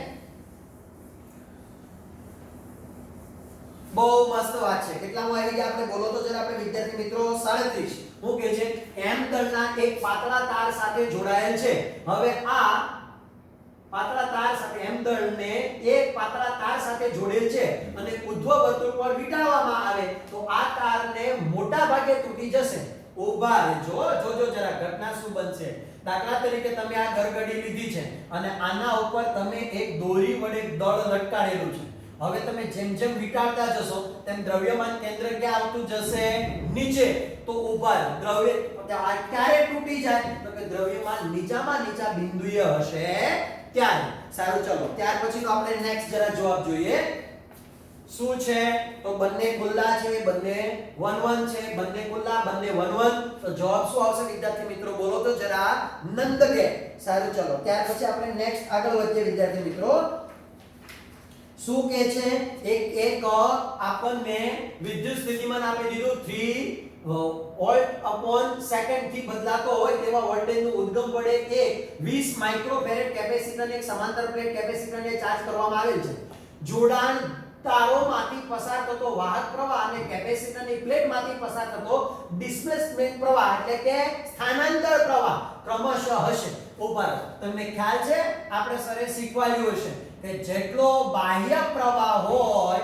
એટલો શું મળે કેપેસિટરની અંદર ડિસ્પ્લેસમેન્ટ કરંટ એટલે આપણે શું લખતા હતા ID અને આ પ્રવાહને આપણે શું કહેતા હતા બોલો તો જરા બાહ્ય પ્રવાહ IC ઉપર તમને ખબર હવે આપણે જોઈએ બાહ્ય પ્રવાહ શોધી નાખીએ અને પછી બે પ્રવાહનું મૂલ્ય સરખું હશે તો આપણે શું લખી નાખીએ IC Q T યાદ છે ને T for time ઉપર Q એટલે વિદ્યુતભારનું સૂત્ર નથી પણ કેપેસિટર આપેલું છે તો Q નું સૂત્ર ખબર છે ને કવાચા તો શું લખી નાખું CV T ઉપર C બોલે તો કેપેસિટન્સ કેટલું આપ્યું છે 20 માઇક્રો એટલે 10⁻6 ફેરેડ વોલ્ટેજ કેટલા આપ્યા છે 3 અપોન ટાઈમ જોઈ લો કોઈ બી જગ્યાએ ટાઈમ આપેલો છે ડિસ્પ્લેસમેન્ટ કરંટ નહીં તો પ્રતિ 1 સેકન્ડ તો કેટલા કરી દેશો બોલો તો વિદ્યાર્થી મિત્રો 3 દુને 6 તો કેટલા થઈ જશે 60 10⁻6 એમ્પિયર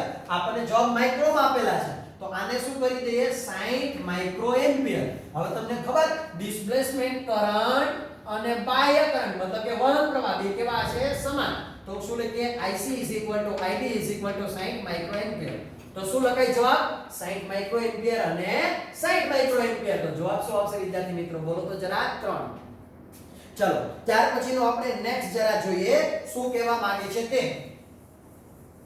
ઉષ્મા વાહકતાનો એકમ નીચેનામાંથી કયો છે હવે પહેલા તો જરા યાદ રાખો આપણને યાદ હોવું જોઈએ ઉષ્મા વાહકતાનું સૂત્ર કયું હતું Q T K A delta T L હવે આપણે શું જોઈએ છે K નો એકમ તો K ને કરતા કરીએ તો K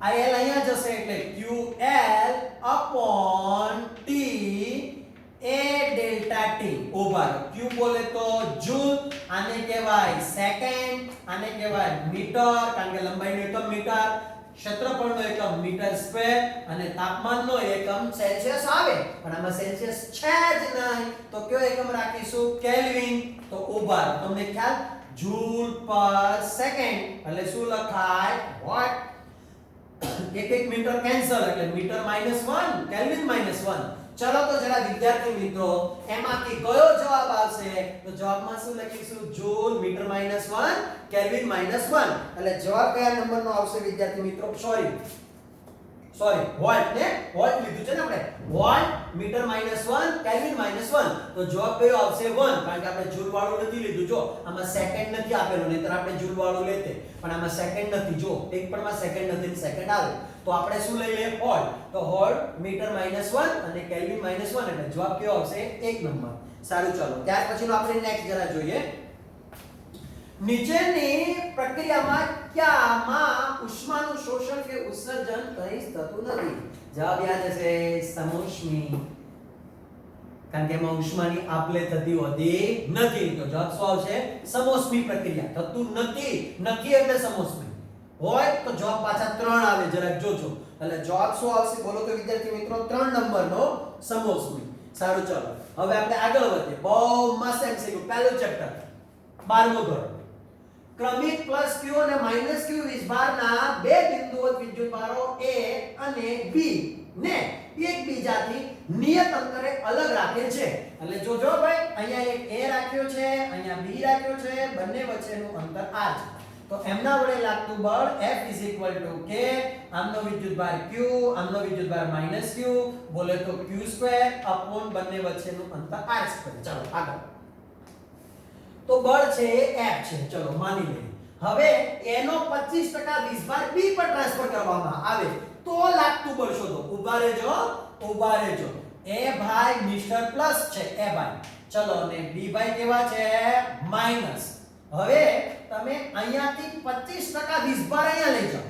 સમજો જરા 25% વીજભારને તમે શું કરો છો પ્લસ થી ક્યાં લઈ જાઓ છો માઈનસ તરફ. તો હવે અહીંયા કેટલો રહ્યો બોલો તો જરા વિદ્યાર્થી મિત્રો.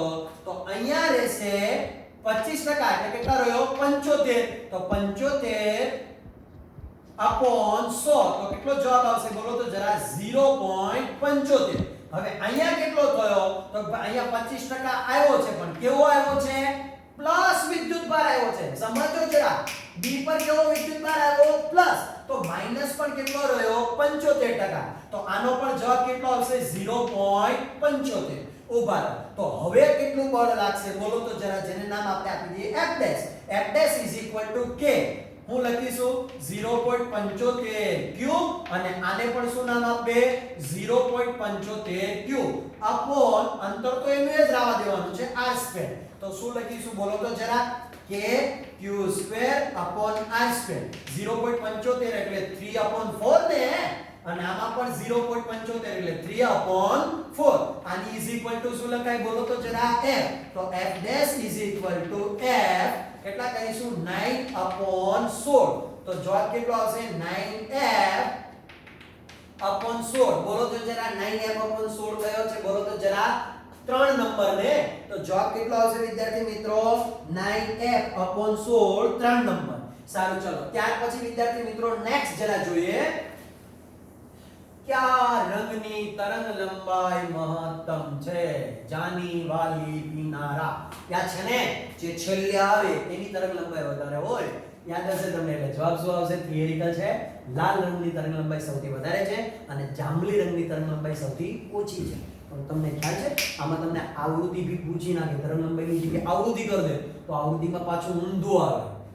તો કે લાલની આવૃત્તિ સૌથી ઓછામાં ઓછી આવે અને જાંબલીની આવૃત્તિ સૌથી વધારેમાં વધારે આવે. પણ વિદ્યાર્થી મિત્રો અહીં તો તરંગ લંબાઈ કીધું છે તો જવાબ શું આવશે વિદ્યાર્થી મિત્રો 2. એટલે કે કયો આવશે બોલો તો જરા લાલ. સારું ચલો ત્યાર પછીનું આપણે આગળ જોઈએ તો શું કીધું છે એક પાણીની ટાંકી છે. સમજો જરા જોજો જરા 2 મીટર ઊંચાઈની એક સંપૂર્ણ ભરેલી ખુલ્લી ટાંકીના તળિયે 2 મિલીમીટર સ્ક્વેર આડછેદનું ક્ષેત્રફળ ધરાવતું એક નાનું કાણું પાડવાનું છે. કઈ એક નાનું કામ પાડવું અહીંથી પાણીનું વહન ચાલુ થઈ ગયું. ચાલો તો આ ખુલ્લા કાણામાંથી વહેતા પ્રવાહનો દર શોધો. ભાઈઓ બહેનો પ્રવાહનો દર તમને ખબર છે ને સૂત્ર R વેગ ગુણ્યા ક્ષેત્રફળ. ઉભા હવે વેગનું સૂત્ર 2g હું હતું 2gh અને ક્ષેત્રફળમાં શું આવશે a. બોલો 2 ના 2 g નો એટલે 10 અને h બોલે તો ઊંચાઈ કેટલા મીટર છે 2 ઇન્ટુ ક્ષેત્રફળ ઉભા શેમાં છે મિલીમીટરમાં. તો 2 ઇન્ટુ 10⁻⁶. યાદ છે ને ક્ષેત્રફળમાં શું લાગે. હવે મીટરમાં ફેરવો. ચાલો હવે આપણે જરા જુઓ તો આમાં 2 2 4 એટલે 4 નું વર્ગમૂળ 2 10 નું વર્ગમૂળ 10 નું વર્ગમૂળ તો નીકળે નહીં. કેલ્સી આપણે રાખવાનું નથી. હવે શેદ ઉડાડવામાં પડે તકલીફ પણ તમને ખબર 9 નું વર્ગમૂળ 3 નીકળે એટલે લગભગ કેટલા હશે 3 ની આસપાસ. મારે ક્યાં કમ્પ્લીટ જોતો મારે તો નજીકનો જવાબ જોતો છે એટલે અહીં કર્યા કેટલા કરી નાખું છું 3. આ કેટલા છે 2 10⁻⁶. Very good. ચાલો તો શું કરીશું 3 દુ 6 6 દુ 12 તો 12 10⁻⁶ ઉપર 12 ની નજીકનો જવાબ કર્યો છે જો તો જરા તો કેટલા કરીશું 12.3 10⁻⁶. એકમો સરખા છે બહુ કન્ફ્યુઝ ના થતા. મીટર ક્યુબ પર સેકન્ડ. એકમ સેકન્ડમાં 12 આવતો જથ્થો કદ 12 આવતું કદ જેને કહેવાય વહનનો દર. હવે કદનો એકમ મીટર સ્ક્વેર અને એકમ સેકન્ડ એટલે નીચે શું આવશે સેકન્ડ. તો જવાબ શું આવશે બોલો તો જરા મીટર ક્યુબ અપોન સેકન્ડ. તો હવે 12 ની નજીકનો જવાબ કેટલો છે 2 નહીં ચાલે 8 નહીં ચાલે 6 નહીં ચાલે કેટલું છે 12.6. તો જવાબ કેટલો આવશે 2 નંબર.